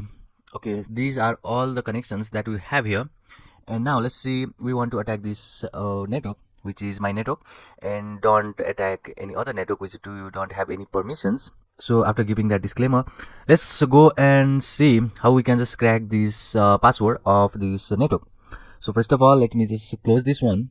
And you could see that instead of this network, you have this network that is sending so much of data. That means there is so much of active clients that is connected to this network. So let's see how we can first, let me just close this connection. And if you have any connection that is having the WEP or WPS enabled, you have so many of applications in the Kali Linux. You can just open the application list, hover to this number 6 saying wireless attack, and you have these bunch of applications. So my personal favorite over here is the Fern Wi-Fi Cracker and the River. So if you want the GUI interface, open this Fern Wi-Fi Cracker. If you want the terminal, then you can go with another Wi-Fi or a River. So you could see that this is the application, and it has shown that there is a new version available. So I don't want. So let's click the interface. So the interface is WLAN0, and wait for a moment, and it is giving some tips that we don't want. Scan for the access point, that is scan for the Wi-Fi range, and let's wait for some moment. And it has shown that it has been active, and it has cracked that there is 7 WPA based Wi-Fi network, or 10. So it had got the 11 or maybe the 11. So if I go to my network, you could see that it support WS. It is encryption with the WPA. And basically what happens is, with this Fun Wi-Fi cracker, it will just inject its own word list and try to crack that network. So if I say Wi-Fi attack, then it is selecting, it is just saying select a word list. So next thing what you can do is make your own word list with the Crunch application. We'll see that in the next minute, but you can just make your own word list and use this GUI interface to crack any WPA. But we are not going to do with this, because this is an easier process and anyone can do this. So what our aim is to make use of arrow dump png, and the way that network layer works is basically we have to deauth some of the clients so as to get the handshake. So basically we are using that is a handshake protocol to send the packet, and basically we'll just acknowledge that packet, and we'll just use the word list to crack this WPA. So you can do with this Fun Wi-Fi cracker too. So this is also one process. I have shown how to do it. Just browse here, get your dictionary file that can be made with the Crunch application, and just attack that Wi-Fi. So this is the first process. Let's go to another application. So over here we have this River. So let's open that again, and we have this River. So this River has this example right here. So this is very important module, and I'll just say River, and the interface should be the monitor mode. So I have already shown you the monitor mode is WLAN0mon in our case, and B is for BSSID, which is the MAC address of this machine or of your gateway. So I want to attack this, so I'll just use this BSSID. I'll just paste it right here, and we have this argument that is -- v. So this double V is for verbose attack. That means it will just get everything that is available. So you can see this V stands for verbose and displays non-critical warning. So we are just forcing to just crack this key of this network. So if you just hit enter now, then it is going to do its tasks. It is going to just receive the beacon, and it is doing everything that is needed to crack the network. So you could see the vendor information, and it will just start its cracking with every key that it has. So let me just close this. I don't want to do with this process also. So let's go to the last application that we have here, and it is this Wi-Fi. So it is right here. So this is the similar to that of River. It will also open in the terminal. You can see all the application. It is also saying the verbose. You have to give the client only check, and you can use this WPS in order to show the WPS enable network only. So you can just crack WPS enable network with this Wi-Fi. So it is very easy process. You can do similar with this Wi-Fi too. So now let's use our AeroDump PNG in order to crack that WPA network. So first of all, as always, we'll just get this network information, and you will see that all the information having this channel and which is active or something like that, and you could see the name right here. So make sure which network you want to attack. So after that, I'll just make use of this AeroDump PNG now. This is the application, and after that we have this BSS ID. So this is to just import that BSS ID. So just use that BSS ID which you want to attack. So in my case, it is right here. I'll just copy it. I'll just paste it down here. So this is the BSS ID, and next one is channel. So if you want to just put C, it should be done with this single dash, but if you want to include whole of this channel name, then you will just include with this double dash dash. So if the argument is only one character, go with single dash. If you want to include whole name, go with the double dash. Now let's see the channel. So you could see channel right here. It is 6th. So let's put 6 here. So after that, you have to capture the handshake and pass to some file. So I'll just say write, and write is basically to write that handshake, and I'll just say I want to write and give the name to that as a demo handshake. So this is our demo handshake file, and the interface here is WLAN 0mon. So you could see we're using this AeroDump PNG as a tool, and BSS ID is basically the argument which refers to this network. Channel is 6, and write is basically to write the handshake that we get from here. So what happens is basically this command will send the handshake packet. So just remember, handshake is something like you are connecting to the network. So you are sending some packet from this AeroDump PNG to the network, and every time that the client that is connected to the network, so there will be some client, otherwise if there is no client on that network connected to that network, then this is not going to work. So at least there should be one client that is connected to network, because in that case, if the network is basically if the network is empty, that means we don't have any handshake. So if this process has to work, there should be at least one client that should be connected to that network, and after that it's connected, or basically after maybe a time comes that there will be disconnection of that client from that network, and we'll just send this handshake packet so as to give that is a connection. So what happens is every time the client needs to connect to the network, we'll just send this handshake packet, and there will be handshake communication between that network and our network, or with this AeroDump PNG, and we'll just capture that handshake, and we'll use the word list to see what the password is. So basically with this command, what we are saying is just give the handshake to the client, or basically to the network, and every time that client to connect to that network, we'll just get handshake acknowledge packet, and you'll use that in the form of this demo handshake, which we just give here as a name, and we'll crack with another application. So let's see, if I hit enter, then it is going to do its tasks. But if you see, we didn't have any that handshake package over here. So if there was handshake between the client and this machine, it should have give information like something that is WPA handshake information right here, but there is nothing information right here. And you could see the BSS ID, which is the network, and the client. So that means there is two client that is connected to this network. So you could clearly see we have these two client that is connected. That means this is possible, we can crack, because there is at least one client. But now we have to wait until this client try to reconnect to that network, which is nearly, it will just take so much time if you need to do with this process, because we don't even think when we need to reconnect, because if maybe due to some conditions the client may reconnect, but we have to wait till that moment. We have to wait till that moment when we just get the reconnection from the client to that network. So we have to wait if you want to handshake with this process. But we have the next process, which is basically what we'll do is we'll use some time to de-auth that client from that network. So we'll just make a complete disconnection of that network to the client, and after some second maybe, and they will just try to reconnect, and we'll just get that handshake, and we'll see that now. So first of all, we have to de-auth. So let me just open the new terminal, because we can't do over here. This is going to do its tasks, and now we have to deauth. So deauth is basically same as that we have to disconnect the device for some time from the network. So we'll use any of these devices that is here, the client or station, and we'll just deauth for some time, and basically we'll just get the handshake. So let's use that, and we have the some command to do that, and let's see how we can do this. So there is airplay ng, and this is very powerful tool, and with this it is airplay. And now we have to use this deauth command. So this deauth is going to disconnect your network, or basically disconnect any station right here for some time. So let me see, I want this to be disconnected from some time. So let's copy this because this is the station. And now before that you have to, okay, let me open it. So in this deauth you have to first give some time. So in this case I want 4 seconds, maybe 5 seconds, so it's up to you. So I want to deauth for 4 seconds, and A is for this BSS ID. And let me just copy this first. So if I just copy this and paste it right here, and after the BSS ID I want the client. So client is with this C argument. Let's use any of these clients. So I want this client. So let's copy this. Okay, any of the client, you can just capture any of the client, it's up to you. So we are just basically saying that deauth from this network, so you can just take any of these client. So after that you have to give the interface, which is in this monitor mode. So this is a command to deauth any of the client from this network. So you first use this airplay ng, and this is very powerful tool because we have to crack the handshake from the word list using this same application, which is airplay ng.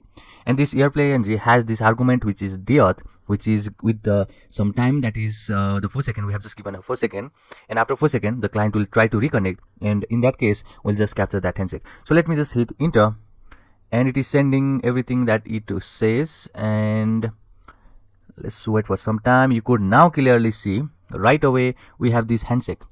It is saying that we have this WPA handshake right here. That means we are able to capture the WPA handshake. We just deauth this client from the network, and we just get that handshake. Now what you need to do is create a word list. So first process is sending a packet, which is handshake packet from the airplay ng, or basically aerodrome. It is aerodrome what we just did here. So first we use aerodrome to send that handshake. Second is we just deauth some of the client, or basically we disconnected for the client for some time, which we did in this case. So next, third case is to create the word list and use this handshake against that word list to crack the number, or to crack the key or the password of that WPA based network. So let's see how we can do that. So I'll just open the new terminal one more time, or you can also use with this. So I'll just use new one, and over here what you need to do is use the cronch application. So cronch application is the application that is going to give us the word list. So word list is basically the collection of a digits or a number that this WPA, or basically the network use. So you could see the application, or basically this network will have the password. So password can be collection of a digits, collection of a special characters, it can be the collection of a number, or everything. It can be the collection of alphabets. So we have to create that using this crunch. So I'll just say crunch, and after that you have to give the minimum number of the word. So I'll just say I want from 4 to 6 characters, because it is a usually standard case. You will have the application having these 6, or maybe the 6 to maybe 10. So this can be the standard, but I'll just make a simple word list because it can be, if you use that, it can be the size of 1 GB. So I don't want that because we are just using this as a sample case. You can also download this crunch application, or basically instead of just making use of crunch application, you can download the word list from the online. So you can go to some browser and search for crunch word list. It will just give you the bunch of a word list that can have the variety of sizes. It can be from 1 GB to 10 GB. So you can download that and work against this handshake. And after that, I'm just giving you the sample over here how to use the crunch to just create the word list. So you use the crunch, and 4 is the minimum, 6 is the maximum. After that, you have to give the variety you want be included basically in your password. So maybe I want the password from ABCDE. So I want the password from ABCDE. It can be the collection of any digits, and I want that. So next thing what you need to do is where you want to store. That is your output. So we are grouping this O to say that it is output, and I'll just say word list is my output. And if I hit enter, it is going to do its tasks, and it has shown that it has generated, that is the number of line there. You could clearly see the number of line. So if you want to see the information of that file, you'll use the cat and a word list. And if I hit enter, it is the list of a password that it has generated using ABCDE. So you could see we have this bunch of line. So next thing what you need to do is use this against this handshake, and we'll just cover that in the next lecture. But before wrapping that, we have this crunch application, And there is another argument that is available in this crunch application, and that is to just make some patterns. So we'll use that in order to create some patterns that we need. So what I want is I want to use the crunch application, that is the same application, and you could also see over here that it has given some commands. So let me just grab it. So instead of writing by myself, I'll just grab it and I'll just show you what this means. So let me just paste, but I'm not going to run this because you could see it is let me just close this. We don't want because this will be so much of application that I'll just have to run for an entire day if you want this crunch of the word list. So let's go over here. Let's go. Okay, it was right here. Okay, where is the command? Let's go down. It has already started, so it should be okay. Where is the okay? It is, where was the command? So I'll just copy one more time. New window, and I want to copy right here, paste right here. And this does not contain, that is, let me just go over here and show you. So what this means is use the crunch. 8 is basically the minimum and 8 is maximum. That means we just want to create the word list that contains only 8 characters, and after that this is the range we want to cover. So we want everything that is included from this A to Z, that means any alphabet. And after that we have this, that is T. So this is very important. So this is the T, that is argument, and you know this O pattern is to just determine where this word list should be. So let me just grab this one and I'll just show you what this means. So let's go right down over here and let me just paste this. And you could see now that this is the T argument, and T argument refers to the pattern. So pattern is basically this, you can see the @ sign over here in 1980s. That means it should end with 1980, the password should end with 1980, and there can be any digit or any number over here. And you could see we have given the 8 characters to be the final password. That means 4 should be always the character, that is always the number 1980s, and after that the 4 can be anything because we want the 8 digit. You can clearly see we have the 8 digit, and for the pattern, that if you want to do anything over here, then it should be with the @ So @ defines the each character. So it can be A to Z, and this @ also defined, it can be from A to Z, and for this 4 there can be from A to Z, and after that it should end with 1980s. So this is the pattern you can include to your crunch list with this T argument. And the next one is to output, and output is basically to show where this file should be saved. So this will be ref in this lecture. We'll just create this word list and work against the WPA handshake to crack the password of this network in the next lecture. See you in the next one. Hello and welcome to this lecture. So let's start revising some of these terms before actually cracking our WPA.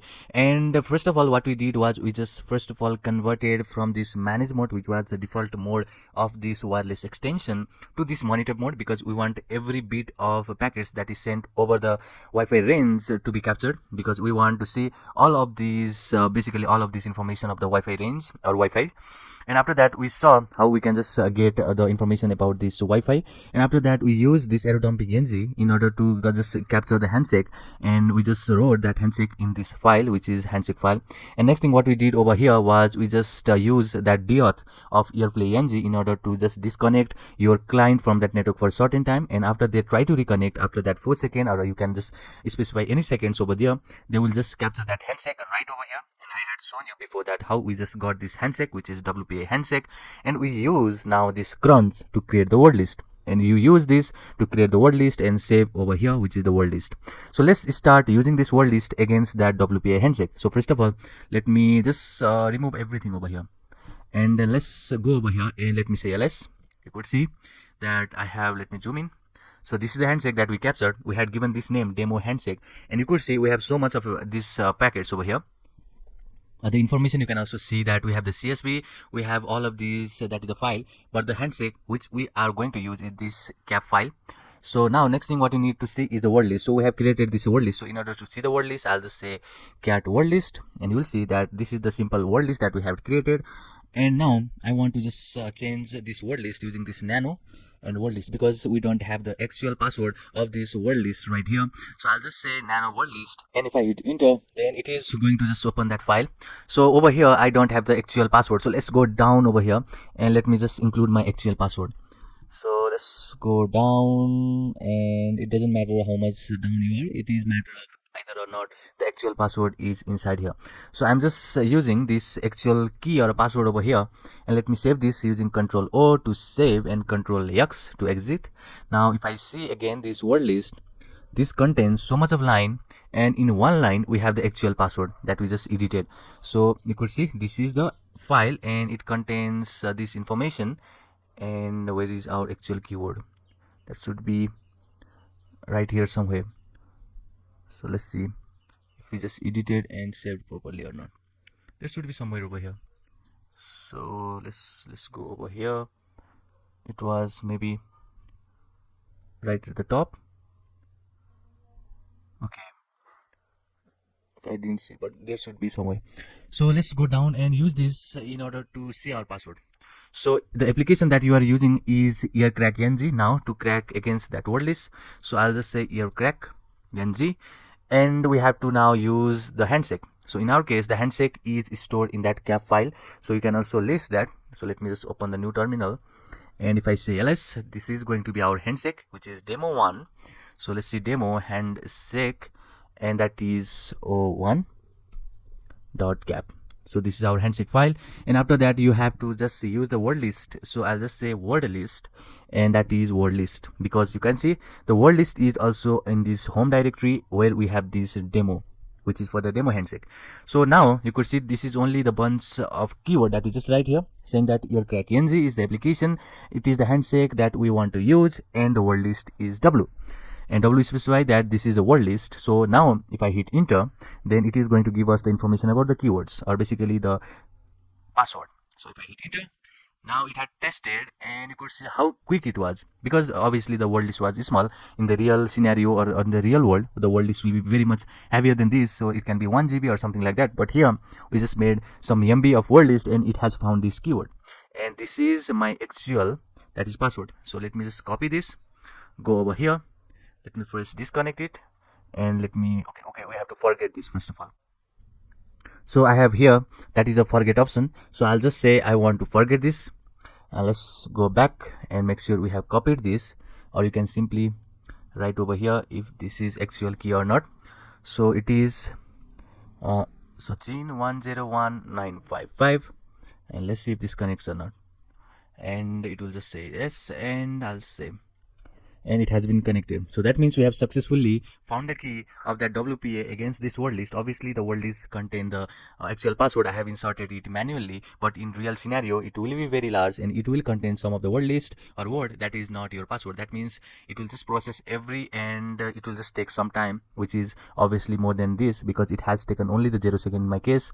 So this will be wrap for this lecture. I just wanted to show you how we can just crack the WPA instead of the making the word list or cracking the actual password. So I want to show you how we can just deauth some of the client from the network to get the handshake, and basically we can just capture the handshake and work that handshake against the word list to crack our password. So this will be wrap for this lecture. See you in the next one. Let's talk about man-in-the-middle attack. So you can see this picture represents your network, and this private represents that is the within the some area or within some network. So the first gateway or the first subnet will be your default gateway, and this .20 and .21 are the clients that is connected to this network. So to send an IP packet to any network device, the sender needs to know the IP addresses of the destination device. The addresses will be assigned to get the data packet to the final network segment. So in order to deliver the packet to the final destination, the MAC addresses of that destination computer must be known. And there is a protocol known as ARP protocol, which stands for Address Resolution Protocol, which uses an Ethernet broadcast to query the nodes on the network. So basically it will ask something like which node or which computer has the IP addresses, and that will just say send me your IP addresses or send me your MAC addresses if anyone has these IP addresses. And the node that has these certain IP addresses will just respond to that request, and other will simply ignore that. So the connection is between that network client and a server only by the ARP protocol, which is Address Resolution Protocol. So you can see how important it is, the MAC address, to determine the correctness of your information. So basically the information will be delivered back to that client on the base of that MAC addresses. So the data, the final data frame will look like something this. it will just contain the header and the data. So data is your portion of a data, and there is a header which contains your destination MAC addresses, so as to confirm that this data frame is delivered to that particular computer or to particular node that is connected to network. So let's now see the man in the middle. So we just get the basics about the ARP protocol. Now let's see this man in the middle flow. So this is the normal flow. So client will just request some page and server will just render that. So this is your normal flow, and there is a man in the middle, and this man in the middle is basically a hacker. And basically what happens is, instead of just sending data or sending requests to directly to the server, it will be sent from this hacker machine. So we have already told, in order to send the correct information to the client, or in order to send correct request to the server, it will just see the MAC addresses. So what we'll do is, we'll just change this client MAC addresses to the MAC addresses of this machine. So our machine will be Kali Linux, and we'll just change the Kali Linux MAC addresses to be the client MAC addresses. And so what happens is, now the server will not send directly to client, instead it will send to this. The packet will be sent based on that MAC addresses, so that we have changed the MAC addresses now to of this client to be the MAC addresses of this person. So instead of sending the responses directly to the client, it will send from here, and will also connect now to this client from here. That means the request and responses are from this man in the middle. That means we are now hacker will just trace every packet that is sent and received from the server to the client, and we'll analyze that using the Wireshark. We'll do so much of stuff like using the screenshot or using to inject the keylogger. So that will be done in the upcoming lecture. We'll see all the framework, all the argument that is given with this man in the middle framework. So you can see the clear example of this man in the middle with this picture. So the hacker in here is impersonating both sides of the conversation to gain the access to the funds. So this example holds true for a conversation with the client and the server, as well as person-to-person conversation. In this example, we saw that the attacker intercepts a public key, and with that public key, that can transpose his own credentials to trick the people on either into believing that they are talking to the another securely. So you can clearly see it has sent over your key. That means the man in the middle will send its key, and they will assume that this victim will assume that they are just communicating with each other, but instead they are just going through this man. So at last it will just crack every information of this victim, so that the fund will be into his account and not into his, or basically not into either of these account. It will be only on this man in the middle. So basically it is the interceptor. It will get every information through it. That means it will just get every access to the information that is sent over the network. So this is the man in the middle. We'll see now that how this man in the middle framework works in live action. So that will be covered in the next lecture, and that will be done with the help of Kali Linux. So see you in the next one. We have seen the theory behind the man in the middle in the previous lecture. Now let's see the man in the middle attack in the action. So first of all, you'll just open the terminal, and let me just resize it. Now, this man in the middle framework does not come pre-installed on the Kali Linux. That means you have to install it manually. But before that, we have so much of package. We can also do this ARP spoofing. So basically what happens is, we're just spoofing the MAC addresses of the client to our MAC addresses, and we have seen that in the basic section or a theory section how man in the middle work. But you can see this technique is called the ARP spoofing. So you can also do this technique using the ARP spoofing, which is normal technique. And next is using the man in the middle framework. So ARP spoofing can be done without installing any package. But if you want to use man in the middle framework, which contains so much of payload, you can run after you just perform the ARP spoofing. So we'll just see that the framework over here, which is the man in the middle framework. So before that, we have to install that. So first of all, let's update all of our sources. So let me say apt-get update. Now this is going to take some time, and obviously I had not updated my sources, so let's give some time. So let me just pause for a moment. Let me just wait for some moment. So let me just pause it over here, and I'll just get back to you after we just update it. So I have already updated. So next thing is to install that package. So it is done with apt-get install. Okay, I just left yen over there. So apt-get install, and the framework is man in the middle framework. So if I hit enter, so make sure that before it you have to just update your package, and it is showing me that man in the middle framework is already the newest version. I have already installed man in the middle framework, but in your case it will just install, it will just upgrade some of the packages, and you will do something that is saying that man in the middle framework has installed on your machine, and you are good to go. So we have already seen how this man in the middle framework works on the theory. Let's see how this works on this Kali machine. So the basic theory over here is we'll just make changes on the client machine MAC addresses. So we're just doing is ARP spoofing. We are just changing the MAC addresses of client to that MAC addresses of Kali machine, so that every packages that is sent or request from that client to the router is done from us, which is from the Kali machine. So let's go over here. So we are just here, and let me just clear here. Now let's use that man in the middle framework, which is this man in the middle framework. And first of all, it is the ARP spoofing. So I'm just saying it is ARP spoof, and the next is gateway. So gateway is first subnet of your network. So let me just open the new terminal, and if I say ifconfig, this is going to give us the information of IP address. So first subnet in this network is gateway. So that means 192.168.1. So I've told you that first subnet. So first subnet is 1. So this is your gateway. So next thing what you need to add is your targets. So I'll just say target. So if you don't add this target, it is going to just ARP spoof on every machine that is connected to the network. So we want that the target should be specific. That means we are only targeting to one machine. And in my case, it will be this machine, which is this window machine. So in this window machine, I'm just doing that is ifconfig, ipconfig, not if. It is ipconfig, and you see this is the IP address of this window machine, which is 192.168.1.14 to 168.1.14. So it is IP address, which is the target. So next thing is the interface, and the interface here is WLAN 0, which is my network card.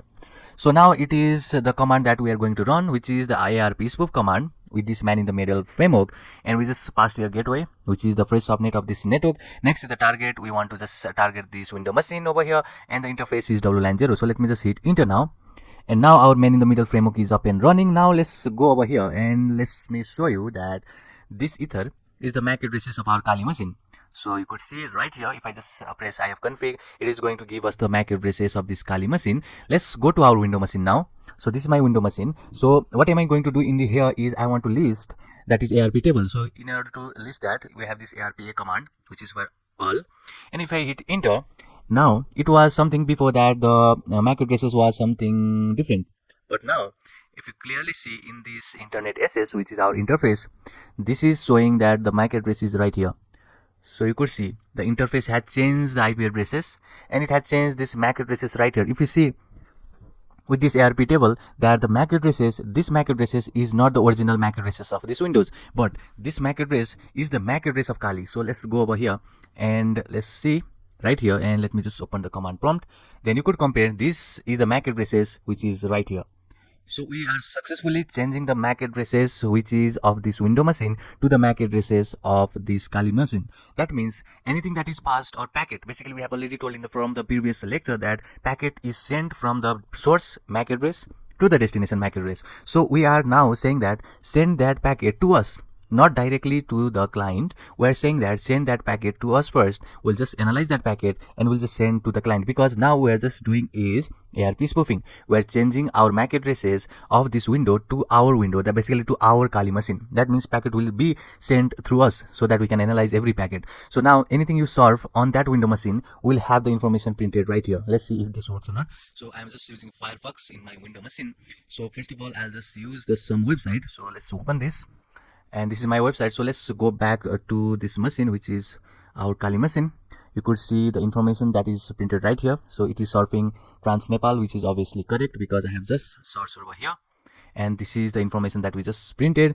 If I say the username, maybe Sachin, and the password is also Sachin, then let's log in.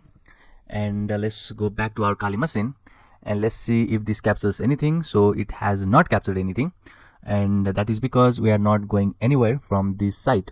So if we just redirect to any site, that means it has some problem with this link. So let's test for our next website. So let's test for this website, which is the test website. So if I just search here something like arts, and if I just press go, let's go back to our Kali machine, and you could see now we have this post data right here, and the post data is for this website, and we have searched for the arts, which is perfectly correct because we were writing something over there. So let's search for another site. Let's go, or basically we'll just go to the sign up, and let's see here the username. Let me say, okay, Sachin is my username, and I want to give the password also Sachin. And now let's log in this. Then let's go back to our Kali machine, and let's see over here that it has again the post data with this website, and the username is Sachin and the password is also Sachin. So we are successfully capturing the data. But if you see, it is not the website for the HTTPS, it is only for this HTTP. So there is no encryption whatsoever in this website. So let's test this for maybe Google.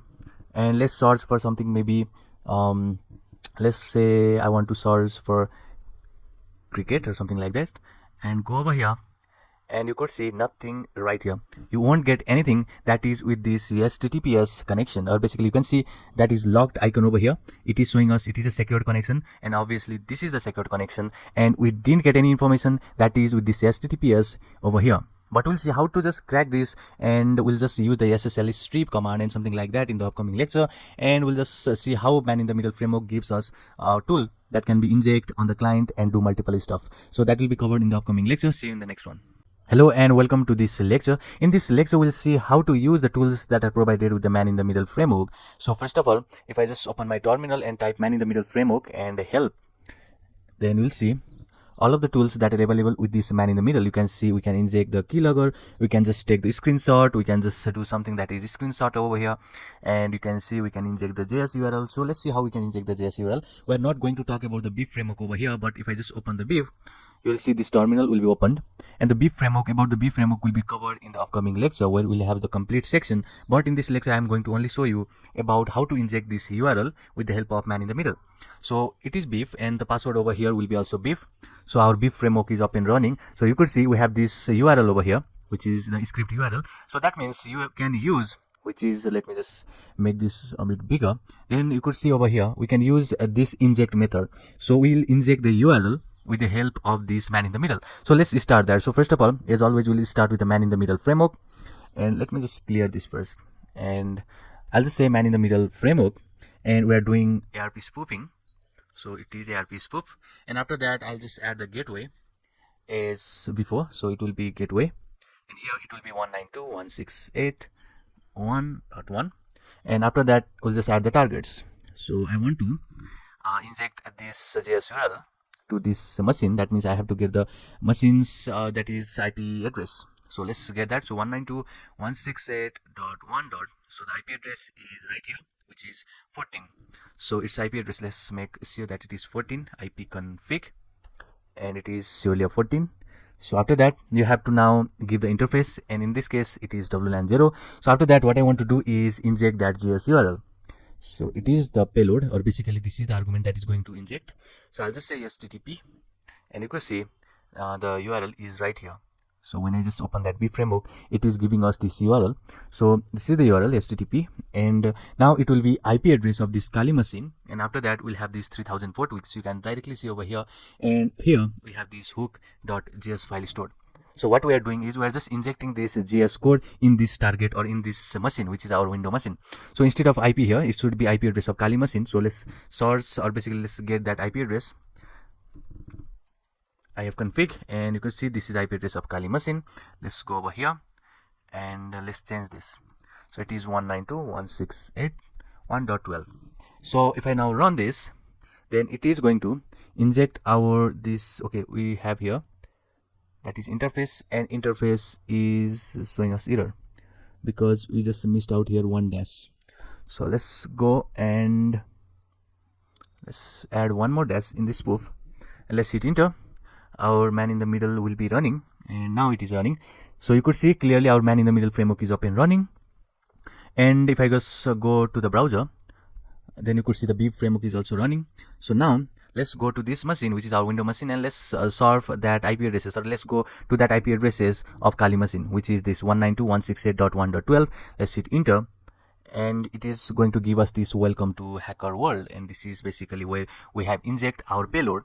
So now our server is up and running, but before that we have to also inject this URL, which is right here in our script. So let's go the place where our server is up and running. So it should be in this root, and in this var www, it is inside this HTML. So you could see the index.html page.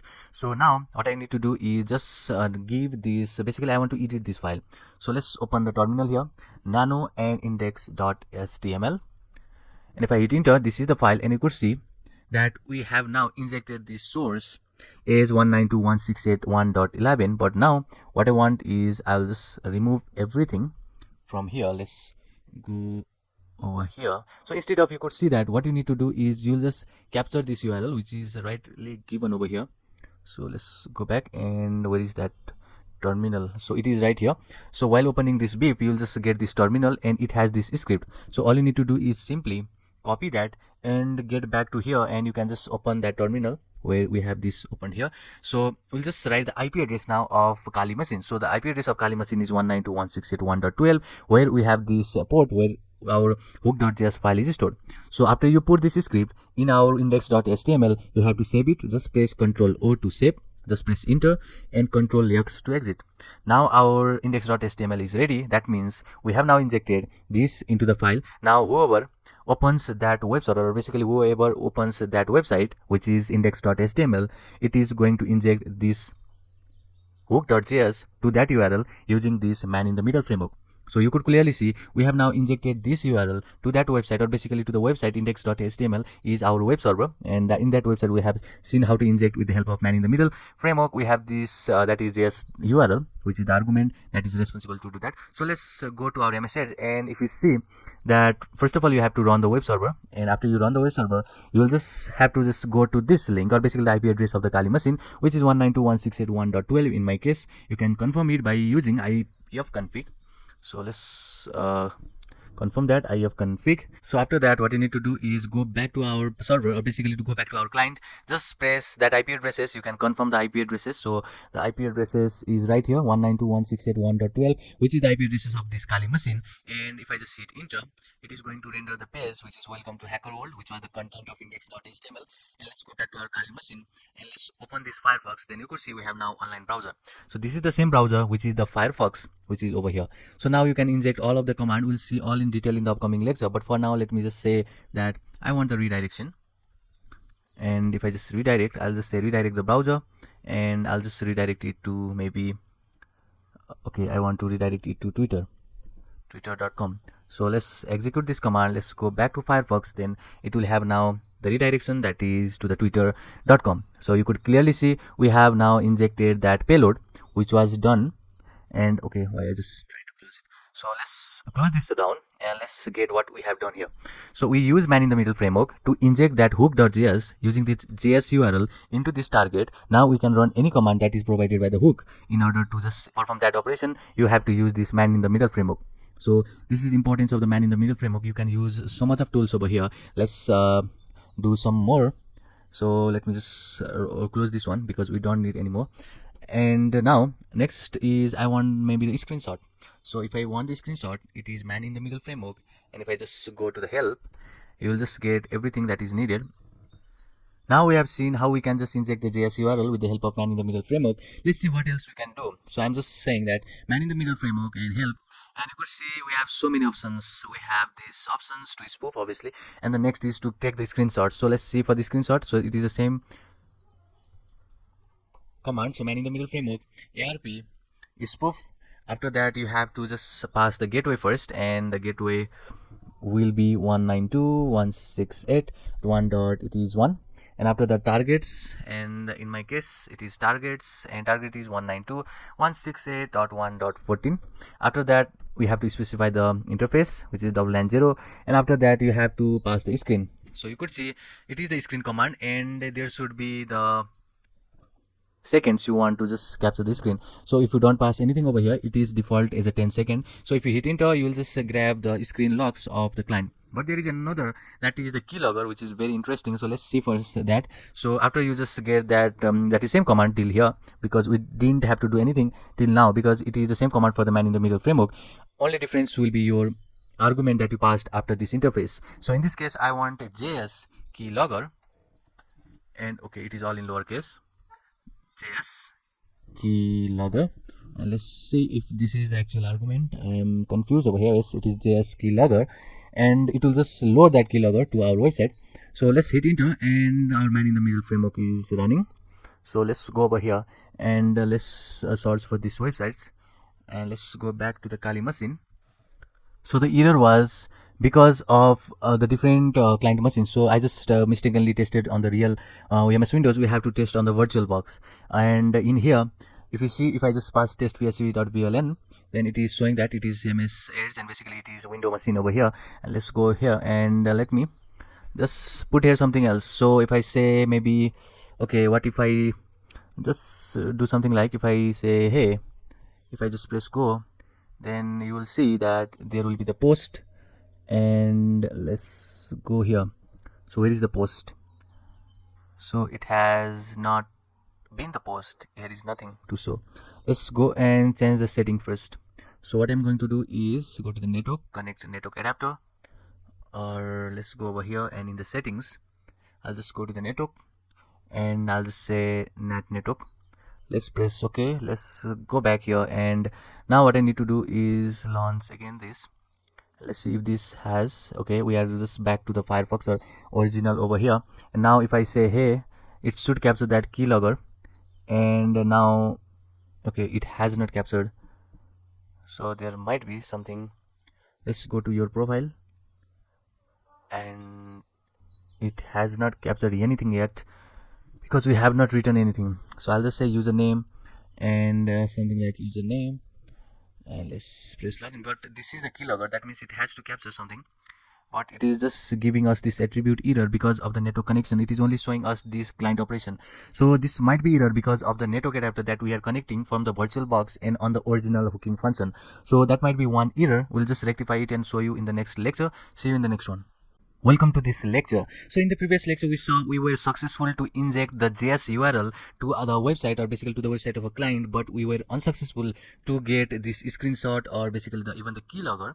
So you could see we get this exception saying that it is the exception in the hooked function and something gibberish like here.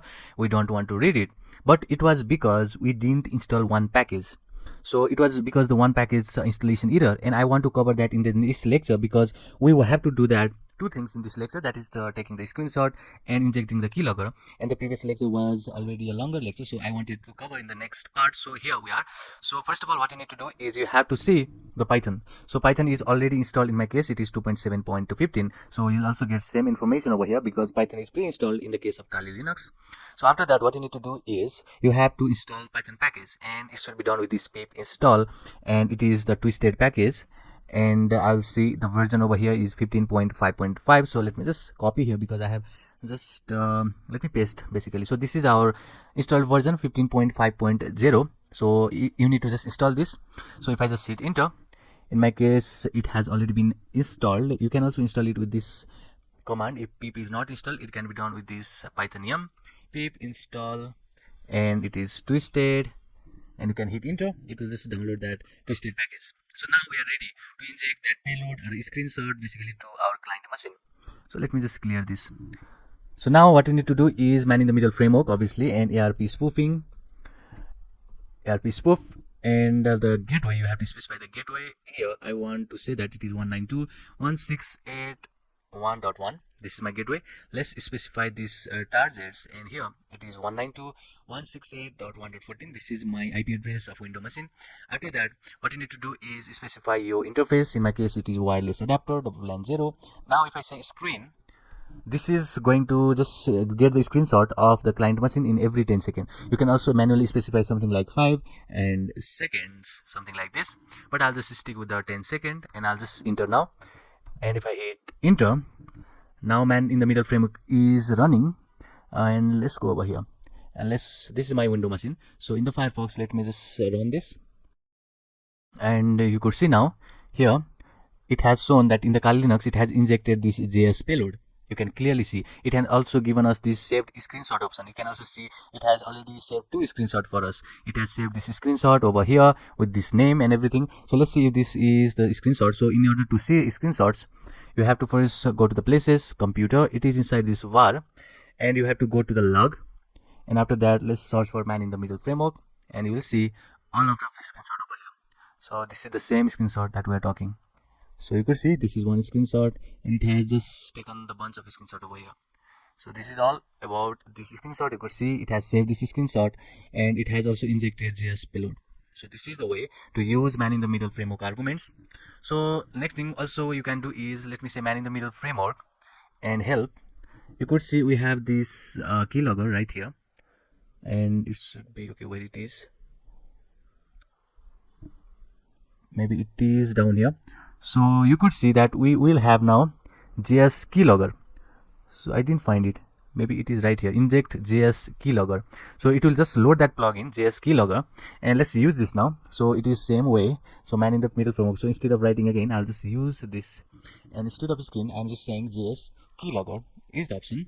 Now you could see the same that is command over here till this interface, and after that we'll just inject JS keylogger instead of screen command. So let me hit enter, and let's see if we have any error or not. So let's go back here, and let me say I want to say username, and let's go, and you can clearly see it has got so many information. So it was okay, so it got so many of information. This is basically regarding to the web page. So you could see that we had passed username, so it is very hard to find here. So let's go back, and let's say hey or something like this. So if I go back, it has injected the JS file. Obviously it has shown here that it has the JS keylogger. Let's wait for some time, and again it has given us so bunch of information over here, so gibberish information, and now it's very hard to search for that JS keylogger operation that we just got from here.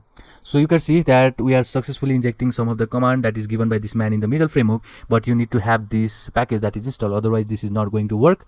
So this will be wrap for this lecture. We saw how to use the man in the middle framework, how to do this ARP spoofing with the help of man in the middle framework. So this will be wrap for this lecture. See you in the next one. Hello and welcome to this lecture. In this lecture we are going to talk about new tool, which is Wireshark. It is very important tool in order to analyze the packet that is sent or received from certain machine. So in this case you could see, let me just open that Wireshark and let's get what is Wireshark into the detail. So let's see Wireshark. So this is the application. You can simply search it and you can open that application. It is some random message, just ignore it. And after that you could see the welcome message, and below that you can see the interfaces is here. So you could see $0 is my interfaces. There is Ethio0 which doesn't have any traffic, but in $0 it is showing some traffic. Let's go over here. In here let's open the Firefox, and I'll just say YouTube, and let's see if there is some packets. So okay, let's go back to the Wireshark, and you'll see there will be some spikes. So there will be more generated spikes when you just serve that is internet in this Kali Linux machine. So next thing what you need to do in order to analyze that packet is simply press on this capture button, and it will show you some of this information related to the packet that is sent or received on this Kali machine. So you could clearly see there was a request for the YouTube, and you could see all the packages are TCP and some are the ARP packets, and these are the way to just grab that packet information and save it, and you can also reference it for the later purpose. So this is the one way, and you could clearly see we got so much of information with the help of Wireshark. But you could see this is going to give us nothing information about the client. So if you see clearly over here, it is only the information about the Kali Linux machine. We are not surfing this youtube.com in the Windows machine. We are just surfing that in this Kali Linux. So that is not a hacking tool, obviously, because it is not going to give us any information until you use man in the middle framework. Because if you just remember what the man in the middle does is basically it helps to just intercept between the packets that is sent from the router to the client. Basically will be as an interceptor, or will be in the middle of the packet that is sent from the client to the router and from router to the client. So we'll just get that packet responses and a request, and we'll just capture that with the Wireshark. So Wireshark alone is not a hacking tool. Just remember that with the help of man in the middle and a Wireshark, it is a very powerful tool for a hacking purposes. And we'll see the action in a minute now. And before that, you could see how to just capture the packet. You can also filter this packet. If you want to see HTTP packet, you can do from here, which is just type here the packet you want to serve, and you'll just hit enter. It is going to give us the packet that you want to see. So this is the way to use Wireshark. Now let's see how Wireshark and man in the middle work together. So first of all, what you need to do is, let me just close this Wireshark for now, and let's open our terminal. So now, until now, you should know that how to use this man in the middle framework, and the command is very much easy. So all you need to do is just put a gateway. It is gateway, and the gateway is 192.168.1.1. It is for my WLAN0 interface. You can also use Ethio0, but make sure the gateway and the target is written properly. So the target here will be this machine, which is Windows machine, and the IP addresses is right here. If you want to grab the IP address, it is ipconfig, and you'll just get this IP addresses of this machine. So it is 192.168.1.14, and after that you will simply write the interface, which is WLAN0, which is our interface. So now we have again the problem because I just passed something here. So let's go and let's remove this one. Let me hit enter. Now our man in the middle framework is online. So let's go over here and solve for something. So I'll just say testphp.vlnweb.com, and let's solve this one and go back here. Then you could clearly see we are being capturing these websites, and this is done by the man in the middle. And now what we did was we are in the man in the middle. Basically we are inside the Kali client machine, and basically now every packet that is sent from the router to the client, which is window, is sent from us. So now we can just open the Wireshark and see every packet that is sent from this client to the router or from router to the client. So I'll just say Wireshark. Let's open this Wireshark. Now you will see that although I'm not using any internet in here, you could clearly see I have not opened the Firefox in this Kali machine. There will be spikes because this is because of this machine, which is of this machine. So let me just press enter one more time. It is showing the bad gateway.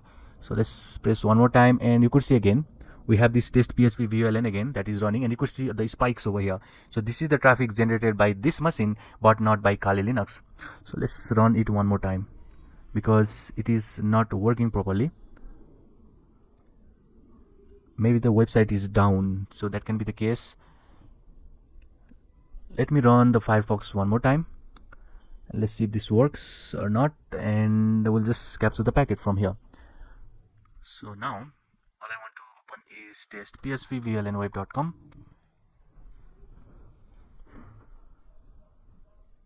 So after a couple of try, I just found that the website was down for some time, and you could see it is still not running. So what I just decided is to with the same website, but in this case it is to test for a couple of things over here. It is the same website that is made by test PHP, but in this case it is made for the vulnerability scanner for the Python and JavaScript. So let's try in this website, which is same website over here. So let's close this, and now if you want to try this, first of all you have to make the man in the middle. So this is the same command that we are using from previous lecture, is basically the man in the middle framework. And let's run this first, and let's see if we can get again, that is the SS. And let's refresh this page. Let's go back here, and you could clearly see again we have this so much of information that is just giving us about this traffic.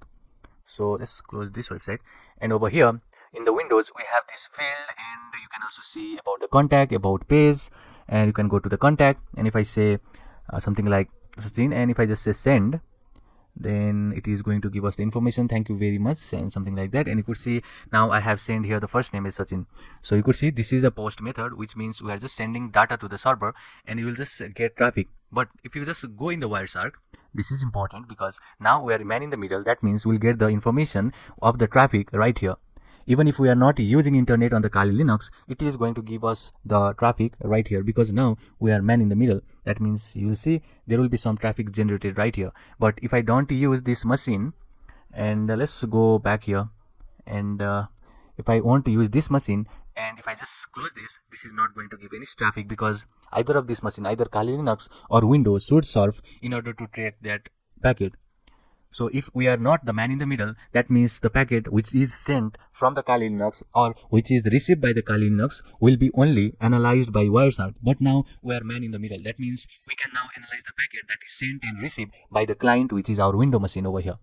So let's see how this works. So first of all, we are now man in the middle. So first of all, you have to be man in the middle, and after that we'll just now capture the packet, start capturing the packet, and we'll just start here. You could see all the information about the packet. So next thing is I'll just go to the window, and let's go to this contact page, and here I want to give some information. Let's say I want to give the same, so instead of Sachin I'll just give another name.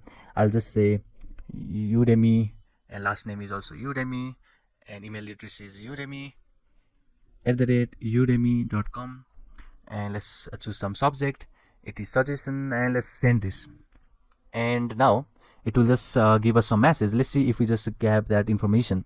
So here you could see so much of packets, and if you want to filter that packet, you have here a small field, and if I say HTTP packet should be filter, let me hit enter. And first of all, you have to stop now because we have already got maybe the traffic that is going to show us the information about these responses.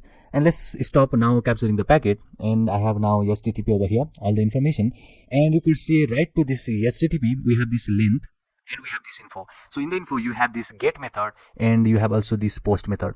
So get method is basically getting the page to render, and post is basically the information that is very critical because this is where you have the password or email that is sent by the user to the server. So you could see clearly we have also the get method, we have also the post method. So first of all, let me see this get method, and let's go over here, and inside this HTTP protocol you will see the request that is made by the user, and you could see all the information. So this information is not that critical information. You could see this information over here. This is the HTTP information, and you could see there is line-based text file and every information, and this is also not the critical information because the critical information will be about the client. So if I just go maybe this post method, now inside this post method you will have this form, and let's make this bigger, and let's see what we can have here. So you will see clearly that we have this field which is saying hypertext transfer protocol, which refers for HTTP. Now let's go inside and we'll have this post, and let's see what we have next. So let's open this post, and you will see that information about the length and everything. So this is also not the critical information, but if I just go down here and you will see HTML form URL encoded, let's open this, and you are going to get all the information over here. So you could see the first name Udemy, and the last name is also Udemy. The address was sent as udemy@udemy.com, and the subject was suggestion, and the message was empty, which was what we just sent from our this website. So we just cracked what was sent by the client to the server. So you can also crack something that is saved password with the help of this Wireshark. All you need to do is add some plugin, and you'll just get to go with that technique. So you could see how easy it is to analyze the packet with the help of man in the middle and the Wireshark. So basically we have to be first of all man in the middle, otherwise it is going to just give us the information about the packet that is sent and received by only the Kali Linux. So after being man in the middle, you'll just capture that packet, you'll just see the responses, you'll just filter it, and you'll see these forms. So in this case we have these forms right here. So we get all the information that was sent by this window machine, which is from this Firefox to this website, and we saw what was the field that was entered by the client. So you could do multiple stuff with the Wireshark, and this will be wrap for this lecture. See you in the next.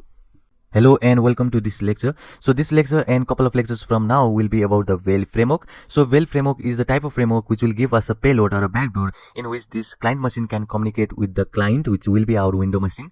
So what we do is normally we use that payload which is untraceable by any antiviruses. We'll just make that changes on that payload so that no antiviruses will just track our payload, and we'll just inject that to the client machine, and the client machine will just came back to us on the certain port, and basically we'll just listen on that port from this Kali machine, and client will communicate through that port on the server, which will be our Kali machine. So first of all, let's see how to just install that Whale framework, and in the next lecture we'll just make that payload from the Whale framework. We'll also listen on the some port, and we'll just get complete reverse TCP connection or reverse HTTP connection from the client to the Kali machine. So that will be covered in the next lecture, but for now let's see how we can just install that Whale framework on our Kali machine. So steps are very simple. So first of all, what you need to do is open your browser, and here make sure that you have internet connection, and I'll just say Whale framework. So this is the Whale framework. Let's open that GitHub link which is right here. So I'll just open that link, and you'll just get this Whale evasion link. So let me just go to this Whale, and you'll just get this link now, and you could see here that is saying clone or a download. So you can just grab it, and let me just copy that link. And now what you need to do is go to the places over here, and if you just remember from the Linux lecture, what I have told you about this directory is basically if you install any of the optional third parties program, you can just install that on this out folder, but this is not compulsory, but it is always a good practice to install over here. And you could see we have this bunch of applications right here, and I have already installed the Whale, but I'll just show you how to install it here. So first of all, in the optional directory, let me just open over here, that is a terminal, and in order to just clone that, you can simply say something like git clone and paste the link over there. So you have to paste and hit enter. It is going to download all of the folders, all of the file that is available for this Whale framework. So after that, you can just have this folder that it is saying Whale, and open that folder now, and you will see all of these folder that will be inside there. So this is automatically downloaded by this git, and now you can go to this config, and this contains all the libraries, all the set of files, and basically we can do every configuration from this config folder. But you can see that we have this whale.py. So if you simply open that terminal, and in order to run that Python file, this is executable. So if I just list over here, you could see that it is basically the green color. So the application is showing that it is executables. So in order to just execute that file, all you need to do is simply put this command and whale.py. But in this case, this is not going to execute for us because Whale requires a bunch of libraries, bunch of third-party library. So that library will be not installed now for you, but in my case, it is installed. So in your case, it will just show you a problem. So first of all, what you need to do is go to this config folder, and here let me list, and you could see here saying setup.sh. so make sure that you have internet connection. So in order to run this file again, you have to put this command first, or basically you can also type sh and setup.sh. so you can do in any way. You can also do with this command and setup.sh in order to run these executables.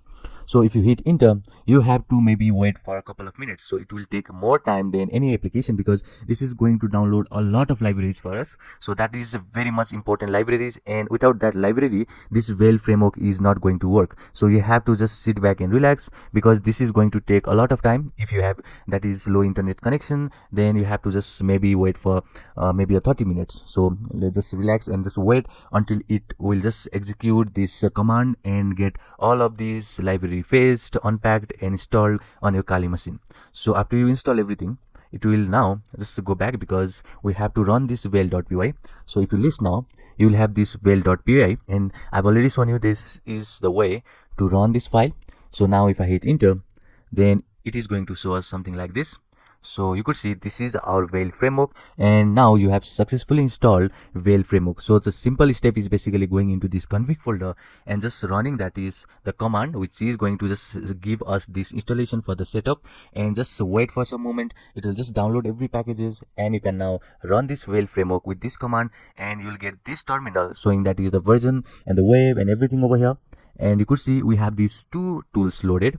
One is evasion and another is ordnance, and basically evasion is what we are going to use, because the Whale evasion is going to give us a lot of a payload, but this ordnance is basically something that supports that payload. So it is an auxiliary payload. Ordnance is something like a payload, but it is going to work with the payload, and we are going to make a complete reversal with the help of evasion. And we are going to use the MSF console, which is the meterpreter generator, or basically the application that is going to listen on the SOM port, so that we'll just get connection of the client and server. We can also just implement this backdoor on the Python, and we'll just learn that in the next couple of section book, because we have to first cover the basic of the Python, and after we cover that, we'll just make how to just basically how to create that backdoor that we just saw in this Whale with our complete Python code. We'll saw that in the next lecture, or basically not next lecture, in the next couple of section after. And now in the next lecture, we are going to make the payload with the help of Whale framework, and we'll see how to just execute that payload, how to deliver that payload to the client, and how to execute over there, and how to get that reversal and communication back from the client to the Kali Linux, so that no firewall will catch us, and our payload will be very much advanced payload. So this will be wrap for this lecture. See you in the next one. Now we have successfully downloaded the Whale packages on our machine. That means we can just run this Whale framework, and you will see that we just get this tool running in our Kali machine. So let me just close everything over here. We don't need this. So now you have to use this machine, or basically use this framework. So let's see how we can just do that. So here, first of all, you can see the available commands over here, and each of these commands have the information that is just given right to the next of it. And you can see the available tools, and the evasion is the payload generator. Ordnance is a sub auxiliary, or basically auxiliary payload. So let's use this Whale evasion to make the payload. So first of all, you can see that this update method is a very important method, because what happens is now and time again that the antiviruses will just update everything in order to catch our code, or in order to catch our malicious code. So in order to just get that, basically bypass every antivirus that is possible, you have to update this Whale framework time and again. If you don't do this, your Whale framework will be outdated, and there is a high chance of your payload being caught by any of these antiviruses that is available in the market. So make sure that you update time and again if you are working with the Whale framework, because this makes your payload stronger than before, because it is going to update every database that is available in the antivirus. So this is basically some changes that Whale makes in every time and again, because we want the viruses, or we want the backdoor to be uncut by any of the antiviruses. So make sure you update with this command, which is simply you can type update, and you will just have the new version of the Whale framework. But now we are going to use the command. That means we have here that is the available tool, and in this case I have already told you before that we are going to use the evasion because we want to make the backdoor. So I'm just saying that use and 1, because 1 is for the evasion. So if I hit enter, it is going to just give us some information now. And you can see we are inside now the valley vision. So we are inside the valley vision, and you could clearly see we have this 41 payloads loaded, and this will be also same information in your case. And you can see the available commands over here. So you can clearly see there is a back command and check vt command, which is basically check virustotal.com against the generated hashes. We'll see in the next lecture. You can see all of this command: info command, list command, use command, and everything.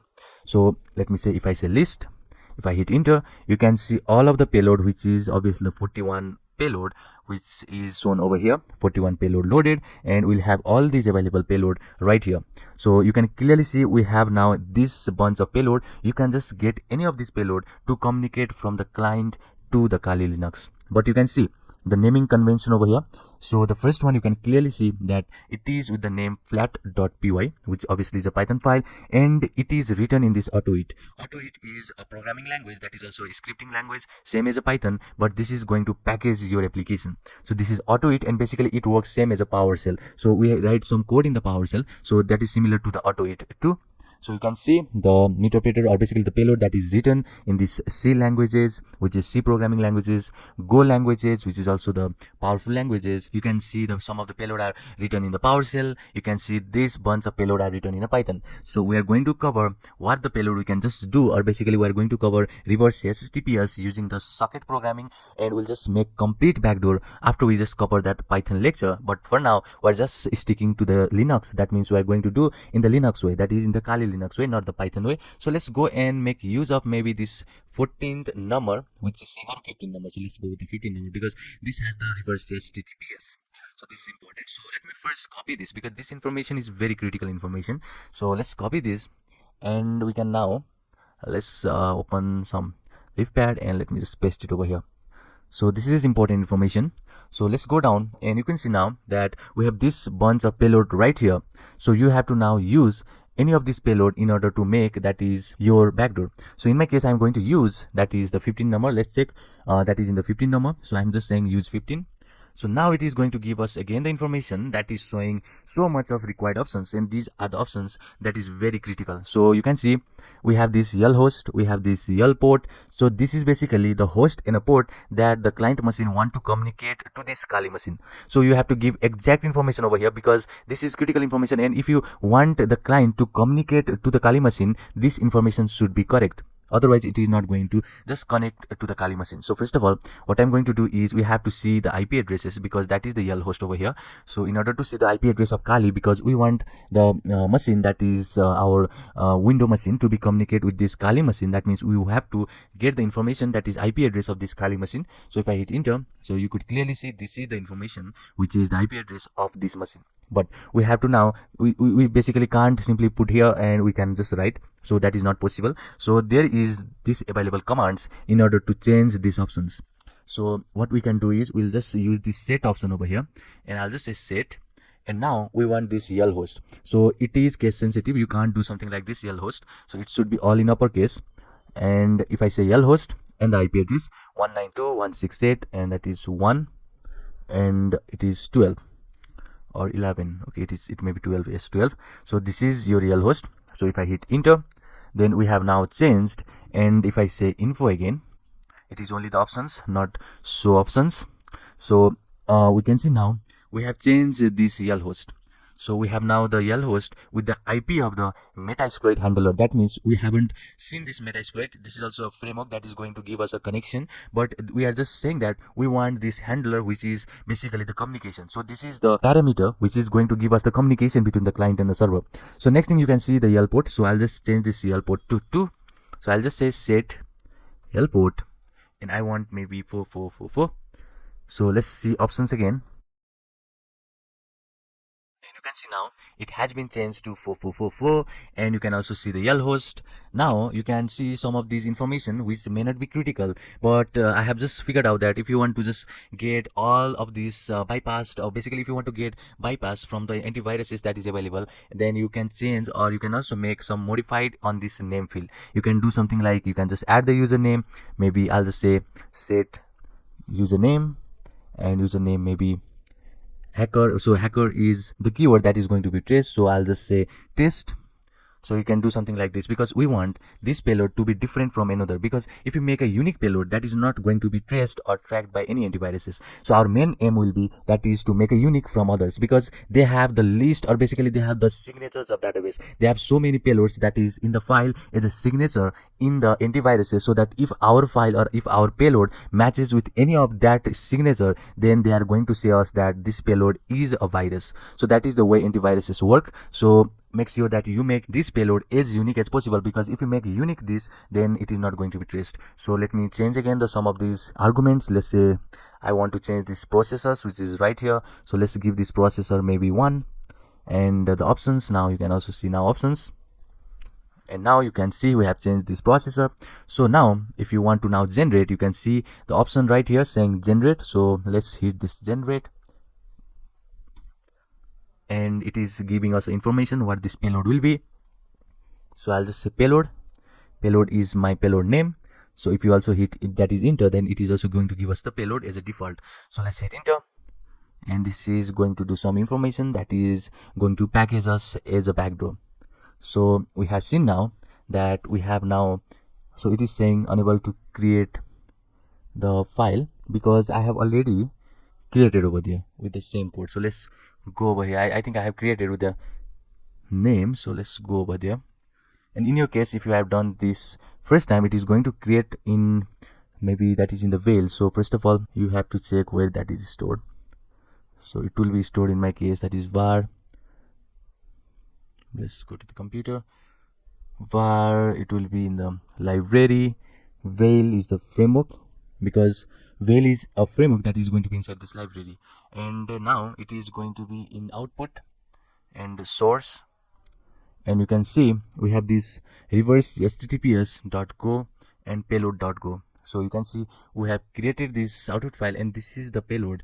And basically now next thing what you can do is you'll just transfer this to the client machine.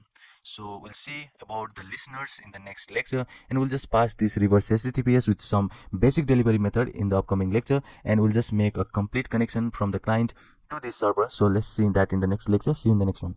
Hello and welcome to this lecture. So in the previous lecture we saw how we can just use that command to make the payload, but the payload was completely not right, because if you just see in this compiled version, there was not the payload that we want to create. So if we go over here in the source, it was over here, but while we go to this compiled version, it was not converted to .exe, and there is no payload.exe. So what has happened is basically in this module, or basically while making the payload, these were the some of these payload options, like there was username, processes. So that also matters while making the payload. So if you just make any mistake, or if you just customize that is beyond its capability, then it is not going to execute, or basically our compiler is not going to make us that payload. So what you have to do is you have to be inside sort and boundary in order to make that payload. So let's make that correctly in this lecture now. So first of all, what I want to do is, let me just make this a little bit bigger. So after that, this is the veil. So I have just opened this veil. You know how to open. Go to the optionals, because we have here the optional. So first of all, let me show you. Let's go back to our computer, and here we have this opt. So let me show you that inside this computer we have this opt folder. Inside this opt folder you can see the veil. So in order to open that, simply open this veil.py. You'll just get this console, or you'll just get this framework here. So in order to make this, so first of all you have to use, that is, now in this case I have to list first. So I'll just say list, and there is all the payload. I want to use this 15 number payload. So let's see options one more time. So I have just changed this YL host, that is the IP address of this Kali machine, YL port to this 8080, and I haven't changed the username. Let me just change the processors, because let's say that if we want to make a unique, let's say I want to change these processors, and I want one processor. So let's check again the options. So it should be all in lowercase, because it is the case sensitive. You can see we have now set the processor is a 1. And now what you want to do is simply type generate, and this is the command that is going to generate us a payload. So now let's give some name. So in this case I want to give the name as a payload again, and let's wait for a certain time, and let's see if this works or not. So it has completely made us this payload, and it has shown that this payload is inside over here, which is this executables. So in order to just go to this location, first of all, let's navigate over there from this GUI interface, and this is inside this var library veil is right here, and it is in output. And now you can see in this compiled and source you will have this payload. So let's go for this compile, and you can see this is our payload that is going to listen on that port, and it is going to have that connection on that host. So next thing what you need to do is you have to set a listener, because while sending this payload to the client will get the connection to the server. So there should be some port that the server is going to listen, so that the client will just get connection from that port. So let's make that, and in order to make that connection, you have to just first of all use this console, and this is the interface that is given by the meterpreter. So you can clearly see over here it is saying meterpreter. So this is given, or basically this is the framework, or you can also say the enterprise that is going to have us some handler in order to communicate with these Kali machines. So let's make that console, or basically that handler over here. So let's create the new window, and the interface that we are going to use is MSF console. So first of all, just type MSF console, let's hit enter, and it is going to give us the application inside this terminal. So let's wait for some moment, it is going to take some time. So now it is showing that it is starting the Metasploit framework console, and this is the framework that is giving us this veil evasion. So let's go over here, and first handler you have to use is the exploit multi handler. So this is the, okay, it should be exploit.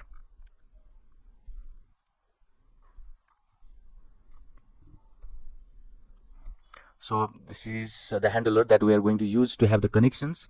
So it is done using the socket in the case of Python programming. So we'll see about that in the next upcoming sections. But in the Kali, it is so easier to do with this MSF console. So let's hit enter now, and you can see now we are inside this multi-handler. So the next thing what you can do is I'll just say show options.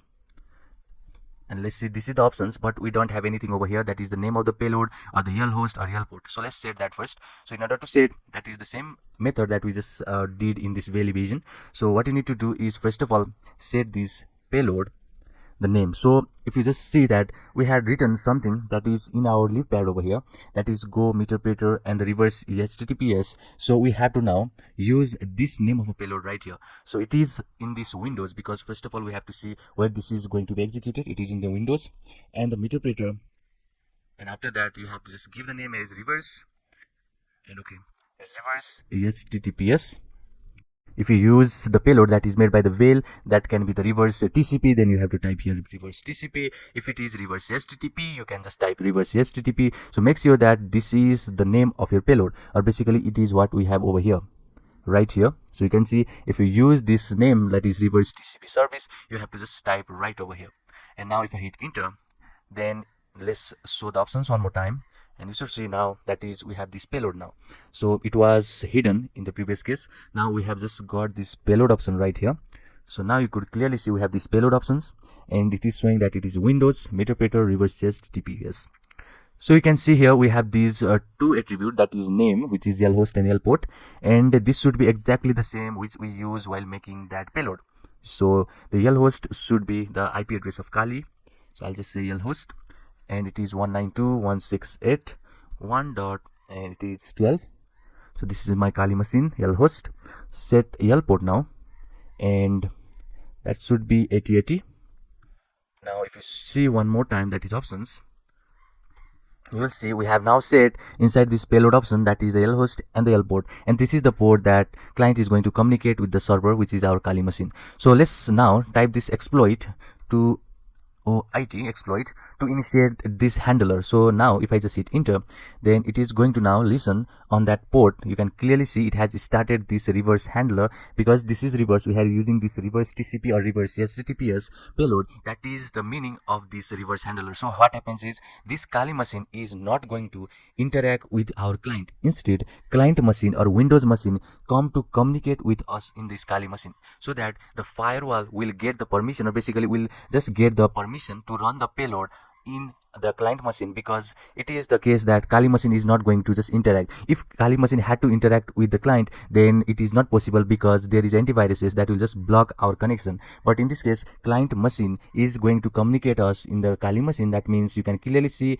that it is a reverse shell, or you can also see this is the backdoor. We'll also see the implementation in the next lecture, and in the Python lecture we'll see how we can just use this backdoor to capture the keylogs. We'll see how to capture every information, and we can also see how to capture the screenshots, we'll make all of those in the Python lecture. But for now, you can see we have just handler here, which is going to listen on that port. So in the next lecture, we'll just make a simple delivery technique, which will just get that payload delivered to the client, and client will just download that and it will just execute. And basically this is not the proper delivery method, but you can assume, or you can use some social engineering technique, like you can just email it with something else, or you can package it and making something like, you can say, use the AutoEat language in order to convert it to the PDF file, so that it will be just a genuine file for the client, so that they will just download it, they will just install it. So it's up to you, up to your imagination, how you can just trick or you can just entice your client computer. So this will be there for this lecture. In next lecture, we'll see the simple delivery technique, and we'll just implement this whale framework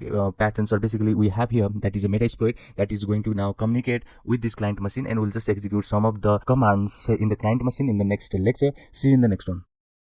Hello and welcome to this lecture. So in this lecture, we'll see how to just make that payload run in the client computer and get complete connection to the Kali machine, and we'll just execute some of the commands. So before doing that, let me just open the Firefox and let's see how powerful our payload is to bypass all of that antiviruses. So let's open this. Let me just close this whale framework over here. So the website that I'm going to use is VirusTotal. You can also use the next website, which is very popular website, no distribute, but I personally like this VirusTotal. So I'll just choose the file and let's go over here, and you can see we have this output and the source. And over here, instead of a source, I want to go to the output and I want this compiled, and the payload name is payload.exe file. So let's open that and let's test this file. So first of all, you have to upload that file and wait for some time, because it is going to scan all of these antiviruses, and you can see clearly we're just getting some of these antiviruses tracking. Okay, so many of antiviruses are tracking us. So it is not good payload. That means you can see so many of antiviruses. So this is not effective now, because 36 out of 70 antiviruses like this Avast, Evira, these are the common antiviruses, and they are just tracking us. You can see the Bitdefender is tracking us. So many websites are tracking us. So that means this is not the effective file or the payload that we are doing. So let's make something that is more powerful than this, and let's try to bypass some of these antiviruses. So let's go over here. Our payload is listening obviously in this, or basically our handler is listening on this port. So we don't need to do anything over here. Instead, we have to just use this whale framework in order to make another payload. So let me use again, that is the 15, which is going to be, if you just list all of this payload, the 15 payload is your reverse shell or reverse HTTPS. So I'll just use 15, and you can see clearly now we have these already, the command that is right here. So what I'm gonna do here is let's make some changes. So first of all, I'll just say this method, maybe I'll just go over here. You can just give this user prompt as true or something like that. You can see, and you can also change the sleep. So let's try for this sleep. If I say sleep, maybe 2 seconds or something like this. So I'll just say show options, and one more time. So it is only the options, and you can see now we have here 2. So let's generate and let's see if this can just bypass our payload. So now I'll just name this new payload, and let's hit enter. This is going to encode everything, and it will now create that payload, and you can see it is this new payload.exe. Let's open that Firefox again. Let me say I want to go to navigate this VirusTotal. Let's choose the file over here. So it is new payload, and now let me just upload this first, and let's see if now this can just bypass or not. So we haven't changed anything, we have just made something like only change in here. So you can see this doesn't work again. So it is not working at all. So you can see clearly we didn't get anything better than before. So it was same as before. It is also tracking by Avast, and I think it is tracking more than before. It is now 40 out of 67. That must be better than before or more. And now let's do something else. Let's try to just make some changes now. Let's see, just make changes by let's set these processors.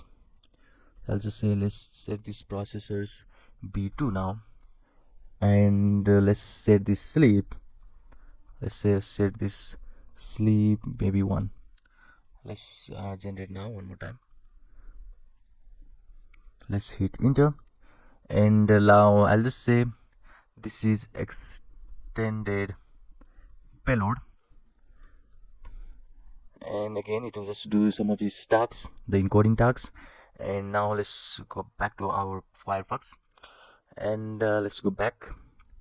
So okay, it is already uploading, so I'll just open VirusTotal over here, and now let me just choose the file. It is extended payload, and let's upload this file, and let's see if this can bypass some of the antiviruses or not. Okay, it has been tracked one more time. Okay, it is the same as before. So many applications is tracking our payload. That means it is not better than before. It is same as before. So we just tried some of the ways to modify, but it hasn't worked yet. So let's see what the options we can just do over here. So there is much more option over here. You can see, we'll just say that minimum processes that they can run, or the RAM check, or the maybe we'll just set the username.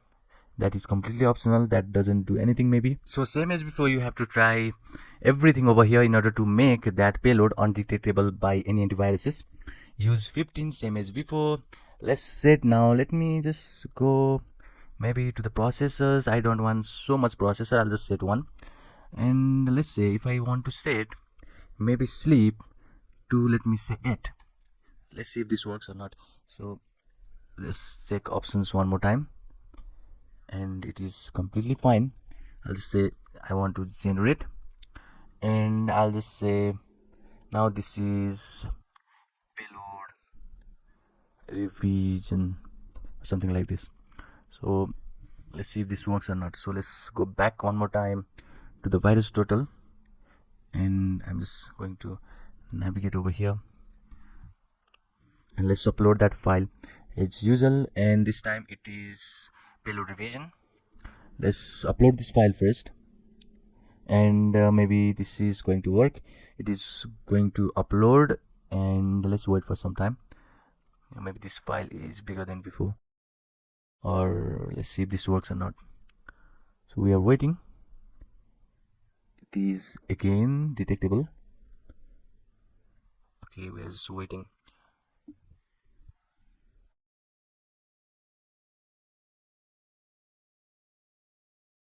Okay, clearly it is also quite failure, because out of 20 the 14 has detected.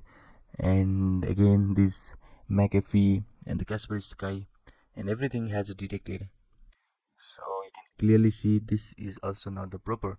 So we just manage to put it under maybe 40, or it will just cross the 40.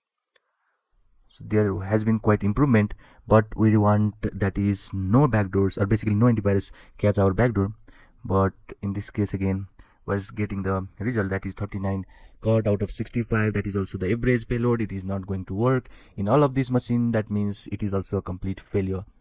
So you have to just do this couple of times in order to check, or basically in order to see which will work for you. So let's say sleep maybe 6, and let's see, I want to generate, and the payload will be final. So I'm just doing this one last time, final maybe reverse. So let's hit enter.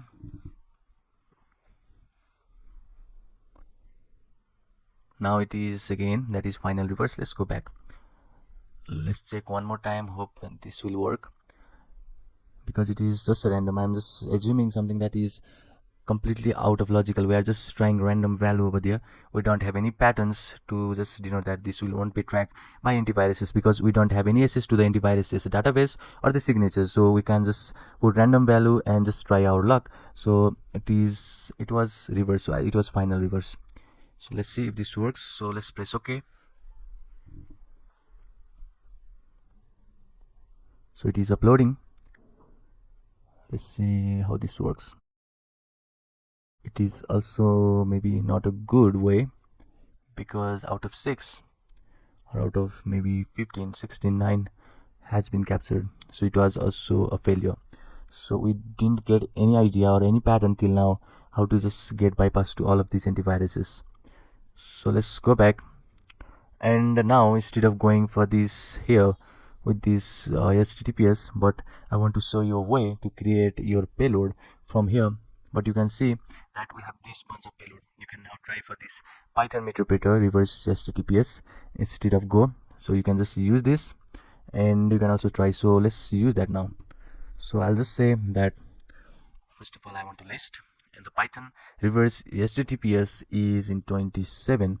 So I'll just use that 27, and you can see you have to set again the EL host, and in my case it is the IP address of Kali. Let me set EL port, which will be 8080. And now there is so much of advanced options over here, so I'll just use this set processes maybe, and I'll just say 1, and after that I'll just set sleep random value maybe 4. After that I'll just set options again, and it has said what we have just written over here. Let's generate this payload now, and let's say Python reverse. So let's hit enter, and now it is showing that what you want to use. So if you just hit enter, it is going to be PyInstaller, or if you just press 2, it is going to be py2exe. It doesn't really matter because this both is going to convert your files, Python file, into the exe file. So I'll just stick with this PyInstaller, and it is going to do its work here. You can see the payload is building.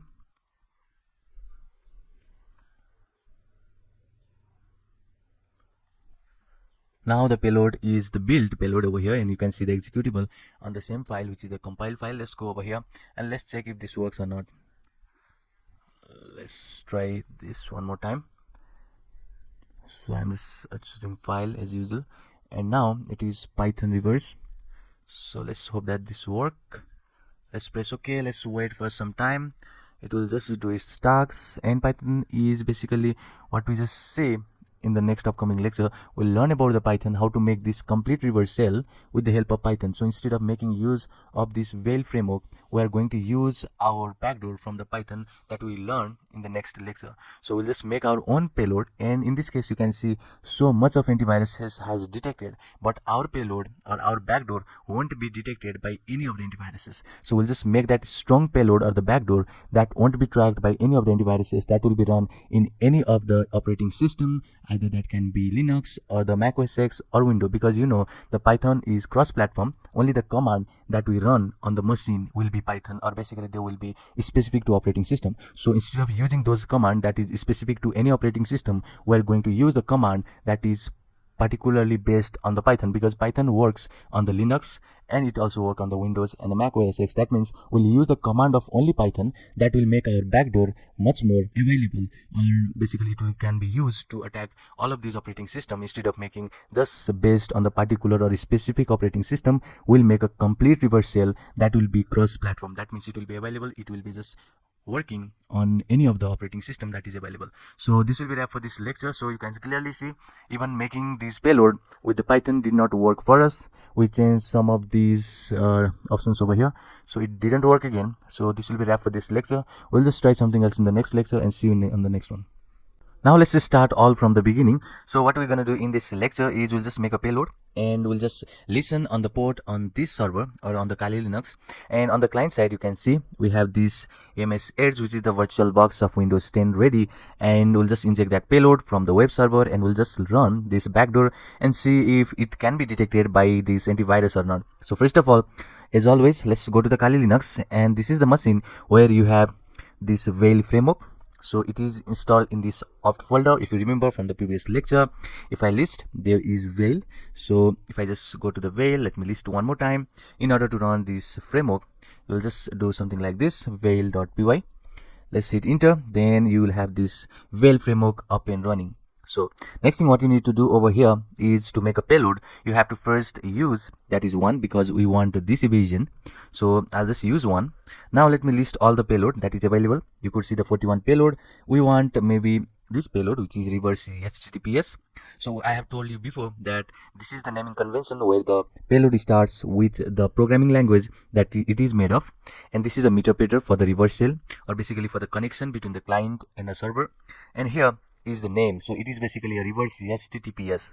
That means our client will try to connect to the server, or not that the Kali Linux is going to connect. So basically what happens is, if any server, or basically in my case it is a Kali Linux, so if Kali Linux try to connect directly to the client, then it is not possible because there is a firewall that is not going to give us any connection. So if there is any malicious content you want to transport directly, it is not possible. So if client connects to the server, that is possible, because in that case firewall does not care about, basically it trusts each and every connection that is done by the client. So that is one of the main disadvantages, or basically we can use this payload on any type of machine. So in that case the firewall trusts each and every connection that is done by the client. So in our case the client is window. So enough of that, let's make our payload. So I'll just say I want to use the 15 number. Let's see, you can directly see over here some of the options, and we are familiar with this, all of these options. So the menu over here is L host and the L port. So let's set this L host to the IP address of this Kali machine. So I'll just say L host is, I have to confirm first with this ifconfig. So let's go over here and I'll just say ifconfig, and this will give us the IP address. Let's type here 192.168. So I have host, or basically I have set the L host. Now let's give the port. So I want this 8080, which is used by the web server. So let's enter here, and if you want to see the options, you'll simply type options and you'll see that now we have this L host and L port right here. So next thing what I want to do is set some processors for it. So I'll just say processors and I'll just set to 1. And now if you see the options, and this is our last option. So we have been doing this from the beginning of this Veil framework, so this should not be any confusion for you. So next thing what you need to do is we'll simply say generate, which is going to give us the payload. So it will see what is the name. So I'll just give main reverse shell or main reverse. So this will be our name, or I can also add this is HTTPS. So I'll just say this is the main reverse HTTPS payload, and we are going to inject this to the client. So let's hit enter. Now it will just do all of this encoding technique, and it will just give us now that is the executable is right over here in this var library veil output compiled and the name of the reverse shell. So let's go to that place. So I'll just navigate from here, and in this case we have to go to the var library and veil, and it is on the output and it is on the compiled. So here there are so many payloads that we have been doing in the previous lectures, but now in this case it is main reverse HTTPS. So it is right here. So let me copy this first, which is main reverse HTTPS. Now let's put this into our web server. So let's go back to the var, and our web server is inside this www HTML, and I want to just include into this file. So let's paste it down here, and this is our payload in the web server. So next thing what you need to do is run your Apache server. So I have already running Apache server. If you want to run here, then this is the terminal, and basically if you want to run, you have to first type service Apache 2 and start. So this is the way to start your Apache server, and after you just hit enter, Apache server is going to run. If you want to stop the server, you can also do that is restart the server with this restart command. So in my case I'll just restart. So our Apache server is restarted, and we have this framework, or basically this payload inside our web server. So let's go now. So before going over there and just downloading that payload, let's listen that, or basically let's listen to the port in here. So let's open the new window or new terminal, and let me just make this real big, and we are going to use MSF console, which will just have this handler, and this handler is responsible for communicating between this Kali Linux and the machine, which in this case is a window. So let it give a time to load, and it is showing that it is the Metasploit framework. So first of all you have to use that exploit multi-handler, which is the module over here, and let me hit enter. Then now we are inside this multi-handler. So if you want to see the options, you can see directly with this show options, and you can see here that we don't have any payload options, we don't have local host and local port. So what you need to do first is we have to set the payload. So in our case the payload is going to be executed in the Windows, and it is based on this Metasploit framework, and after that you have to pass the name here. So in our case it is reverse HTTPS. If you have used reverse HTTP, just type reverse HTTP. If you made the payload which is based on reverse TCP, just type reverse TCP over here. But in our case it is reverse HTTPS. Let me hit enter. So before that I want to show you something. What if we just remove this and just pass a window and hit enter? Then it is going to show us error that this payload is not valid. So you have to just give here the proper name, and after that I'll just hit enter. Now if you see options again, then this is going to give us the payload option now, and you can see the payload right here. We have this YEL host and YEL port now, so we have to now assign here. So I'll just say set and YEL host, which is the Kali machine IP address, and I'll just type it over here. And the next thing is your port, and in this case it will be 8080. Let's make sure that everything is perfect. And you could see now we have this payload option, YEL host, which is this IP address of Kali machine, and you will see that here is 8080. This is the port that Kali machine will listen to for all the incoming connection. So incoming connection can be multiple client, and multiple client can communicate to this Kali machine. So now what you need to do is just type exploit in order to get, or basically in order to execute the handler which will just listen to the incoming connection. So let me just press exploit. Now you could see we have started this reverse handler on this IP address, which is this machine Kali address, and 8080 is the port that this machine is listening to. So now let's go to our window machine here, and let's open, that is this web page of our Kali machine. So in this case it is 192.168.1.12. so this is the Kali IP address. So let me hit enter and wait for a moment. So this is our web page, and we have to navigate inside the file because the file is inside this directory. So I'll just hit enter now. Then you could see all the file over here. So we want this main reverse HTTPS. Let me download it and make sure it is the same, and I'll just say run now.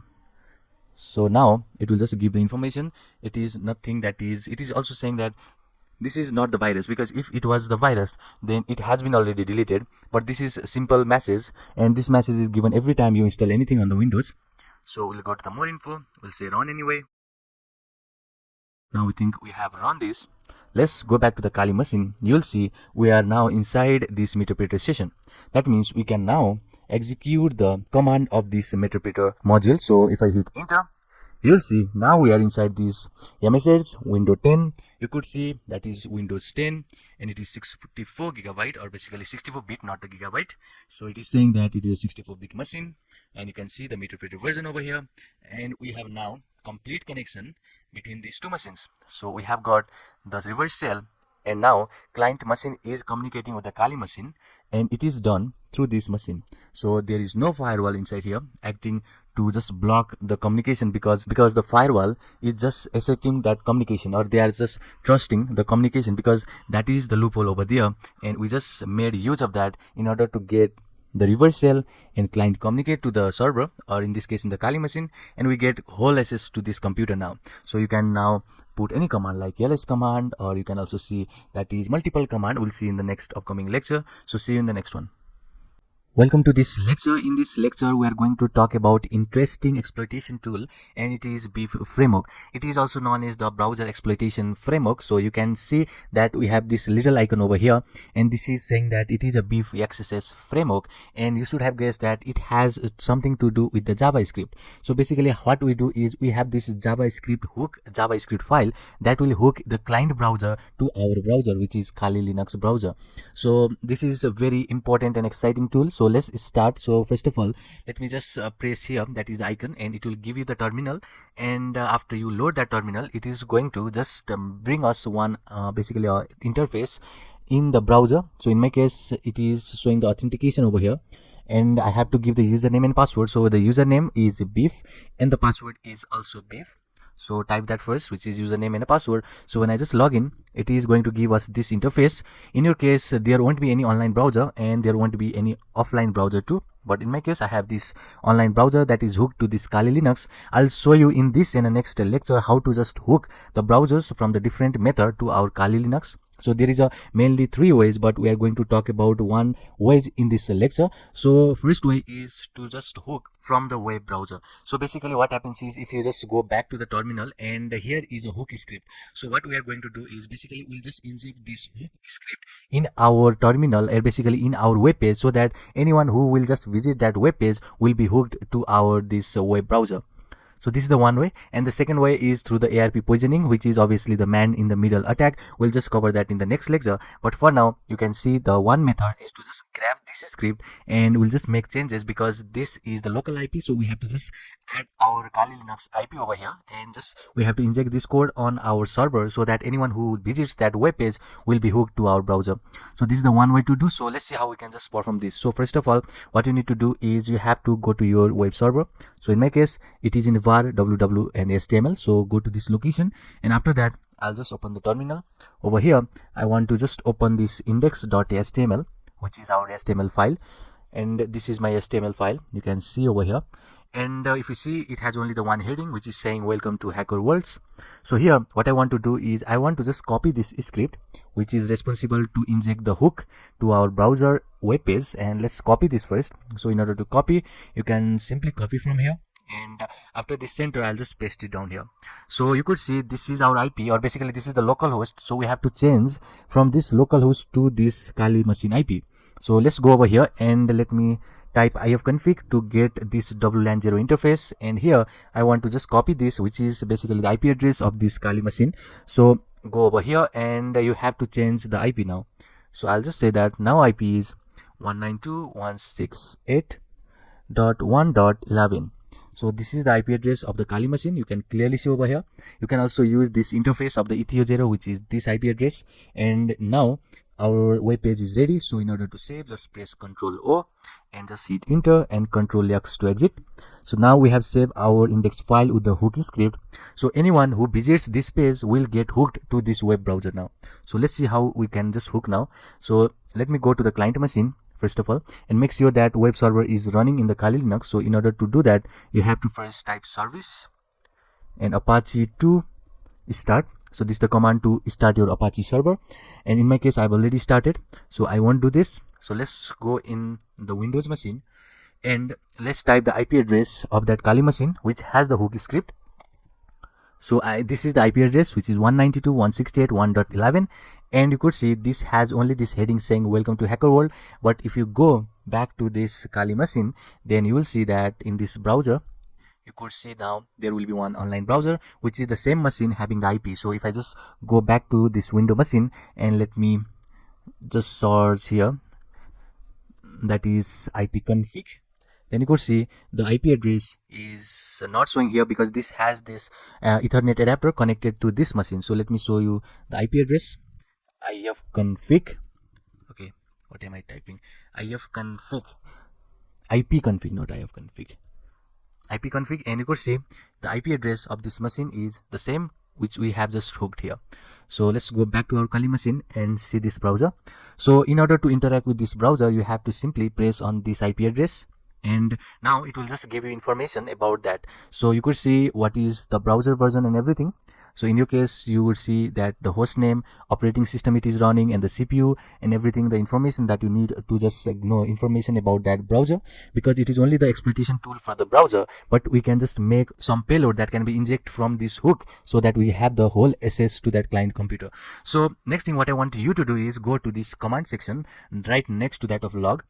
And these are all the list of command that you can execute now on that Windows machine. So basically it is on the Windows machine and it is for the browser. So this will only be executed on the browser because this beef is a browser exploitation framework.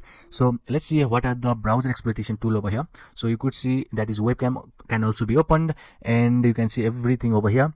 So one interesting thing I can do here is let's redirect now. So let's search for this redirect, and if I press enter,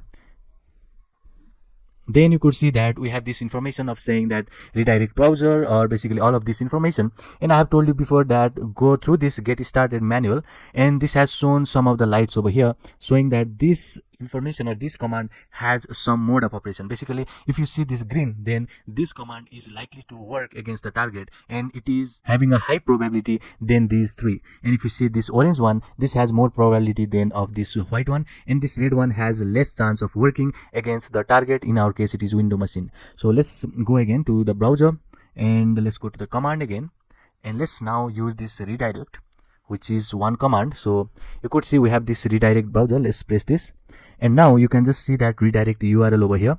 So I'll just make sure that we'll just pass here maybe facebook.com. So let's say facebook.com, and now this will be executed on the window if I just press here at the execute. So you could say at the right hand side corner you have this execute button. So let me just press that execute. Now let's go back to our window machine. Then you could see now Facebook page has been rendered. So this is the one way, or basically you can just hook that script now on this web page, and anyone who visits this web page will be hooked in your browser. So this is the one way which we normally do, and the next way is very important. We'll be covering that in the next lecture, which is done by the ARP spoofing, which we normally call as a man in the middle attack. So that would be interesting lecture, but for now let's try some of these attacks. So let's go back and let's see what we can do. So you can see here that we have this persistence. Let's go for the social engineering. Let's search for this pretty theft attack. This is my favorite one because this is going to show us information that the Facebook or any pages, or you can go here and see any of these LinkedIn, Windows, YouTube, and Yammer and iOS session has been out. So it will just prompt you a tab asking that you need to enter, that is a username and password, because session has out, and in order to connect you have to just give the username and password. So let's execute it and let's show what I'm talking about. So let's execute here and let's go back to the window machine, and this was the same information I was talking about. So you can now enter, that is your name over here, and let me say the password will be 787878. Let's log in and let's go back to our Kali Linux machine. You could see command 1 and 2 over here. So I'll just say command 2, and you could see this was the answer, which was username and a password right here. So you could get any information from this pretty theft. If you want maybe of the LinkedIn, let's execute it. And let's go back to our window machine, and it has shown that the session has timed out due to inactivity and something like that. You can type email, you can type your password. Let's sign in again, and you'll just get that information right in here. So this was your information about the username and a password. So you could clearly see we can now have control access to this client browser. You can also give maybe some of the update information, like maybe this flash update information. Let's execute it. So here you have this option of custom payload. So you can just inject your payload over here, and this will run on the browser. So let's go over here and let's see. And it is not giving any information because it has this custom created this update message. So you can just make your own over here and show that message to the user. So you can do that, and you can also see the Google phishing and everything. So this is one type in order to just hook your browser to the client browsers. So in the next lecture we'll also hook the client to this machine, but in the next way of man in the middle. So let's get into the next lecture.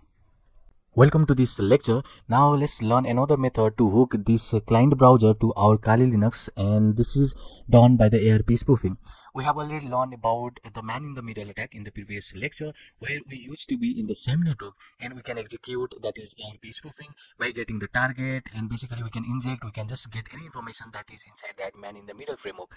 So we'll just make use of that because now we are as an intersection between the client and the router. So we are just acting as a router here for the client, and for the router we are acting as a client. That means any packet will go through us. So that is the usage of a man in the middle, because we are in the intersection part. We are just intercepting every packet flow from the client to the router, so that any request that is done by the client is through us, and any response that is sent from the router is from us. So what you need to do is first of all open the B framework. In this case I have opened it, and we have now the offline browser over here. So what you need to do is now, instead of just making that page which is used to inject the code, that is this hook code, in the previous lecture we just saw we can just inject this script on that browser and we can run it. But now we are going to use that man in the middle framework. So let's write that code. We have already seen this code. So first of all you have to use this man in the middle framework, and after that you have to just use this argument like ARP spoof, because this is the technique of ARP spoofing. And let's see gateway. So if you see, the gateway is the first network that is connected to this browser, or basically that is connected over here. So if I just say ifconfig, then this will be the IP address of the Kali machine, and if you see, the gateway is the first IP of this inet, or basically of this interface. So that means it will be 192.168.1.1. So this is the first subnet which is going to be the gateway, and the next is to add the targets. It should be targets. So the targets we want to hack is the machine, that is our client machine, 192.168.1. It is 14. So you could check the IP addresses. So let me check it. So you could see something that is IEP config to check it, and you could clearly see this is the IP address over here. And this is the gateway. You can see the default gateway right here. So the first subnets is your gateway, which is default gateway. So after the targets, you need to just specify the interface. In this case, we are using the WLAN 0. And now let's inject our payload. So in this case, the payload is going to be our JS URL. So let's make that JS URL. So JS and URL. So this JS URL is same as here. So let's go over here. So this is example saying this is the HTTP and this is the URL that we want to inject to that website or any pages that the user is going to visit. So I'll just say HTTP, and we have to now give the IP address. You could see here, this is the IP address of the Kali over here and the port that it is going to listen, and this is the hook.js file. So the IP address of my machine is right here, which is 192.168.1.11. So let's write that. So after that, we have to specify the port, and now hook.js is the file that we want to inject. So this is our complete payload, and you could see we're using man-in-the-middle framework for this ARP spoofing because we want this target to inject this code in every other website that it visits. So let's hit enter and let's run this man-in-the-middle framework. Let's go over here. So it is giving us some error. So it is saying it has already been used, and the error may be because, so it is giving us some error. So let's reboot it. So yes, I want to terminate. Okay, let's open it one more time, and it is the Kali Linux.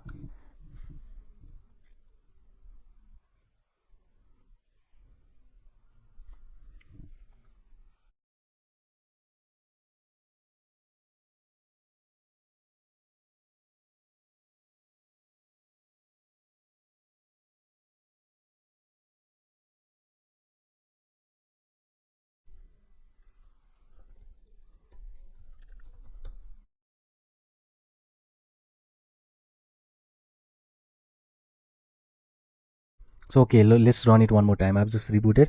So let's open this BIP framework again, and let's open the terminal where we'll just write that code. So over here, so I'll just write it down here. So let it first open the browser for us. So let's log in first, and I'll just write the code one more time. So here, what we're going to do is basically we have to write the man-in-the-middle framework again. So man-in-the-middle framework, and this is going to be again the ARP spoofing, ARP spoof, and the gateway, and the gateway will be 192.168.1.1, and again the targets is unchanged, which is 192.168.1.14, and now the interface will be WLAN 0, and I want to inject, that is the URL over here, and it is JS URL, and that is stored in this HTTP. And let's see over here, it is in the IP address. Obviously we are going to give the IP address. Let's confirm the IP address again.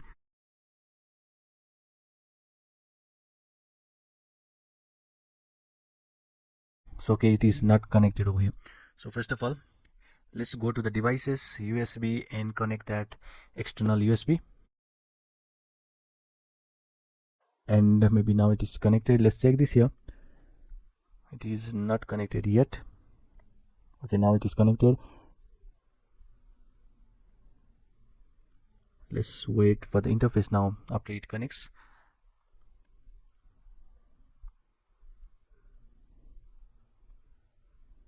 Okay, it is connected now. So let's type ifconfig one more time, and it is the same IP address 192.168.1.11, and I want to inject, that is hook.js file. Let me hit enter. Okay, we had error, that is this must be JS URL. So let's go again here and let's edit that because it should be double dash over here. Let's hit enter. Again we had left in the spoof. So let's go one more time. Let's hit enter. Now our man-in-the-middle is running, but now we have to go to the client side, and now in this case we don't have to open the URL that is basically the server of the Kali Linux. We can open any website. Let me say bing.com. I'll just open this bing.com, and let's go back to the Kali Linux, and let's see. So we have now this again the browser, and you could clearly see now this is the host, and we got back access to that is to the same machine. Now you can again run the same command like the social engineering command, which was the same command, and you could see now we have this complete browser access. So this can be also done by this method, which is this man in the middle attack. So what we just did was we just made use of this framework to inject this JavaScript code, and basically we saw how this can be done in the previous lectures too, but in this case we are only injecting this URL, which is this URL containing the hook.js in the website that we are visiting. So this will be wrap for this lecture. See you in the next one.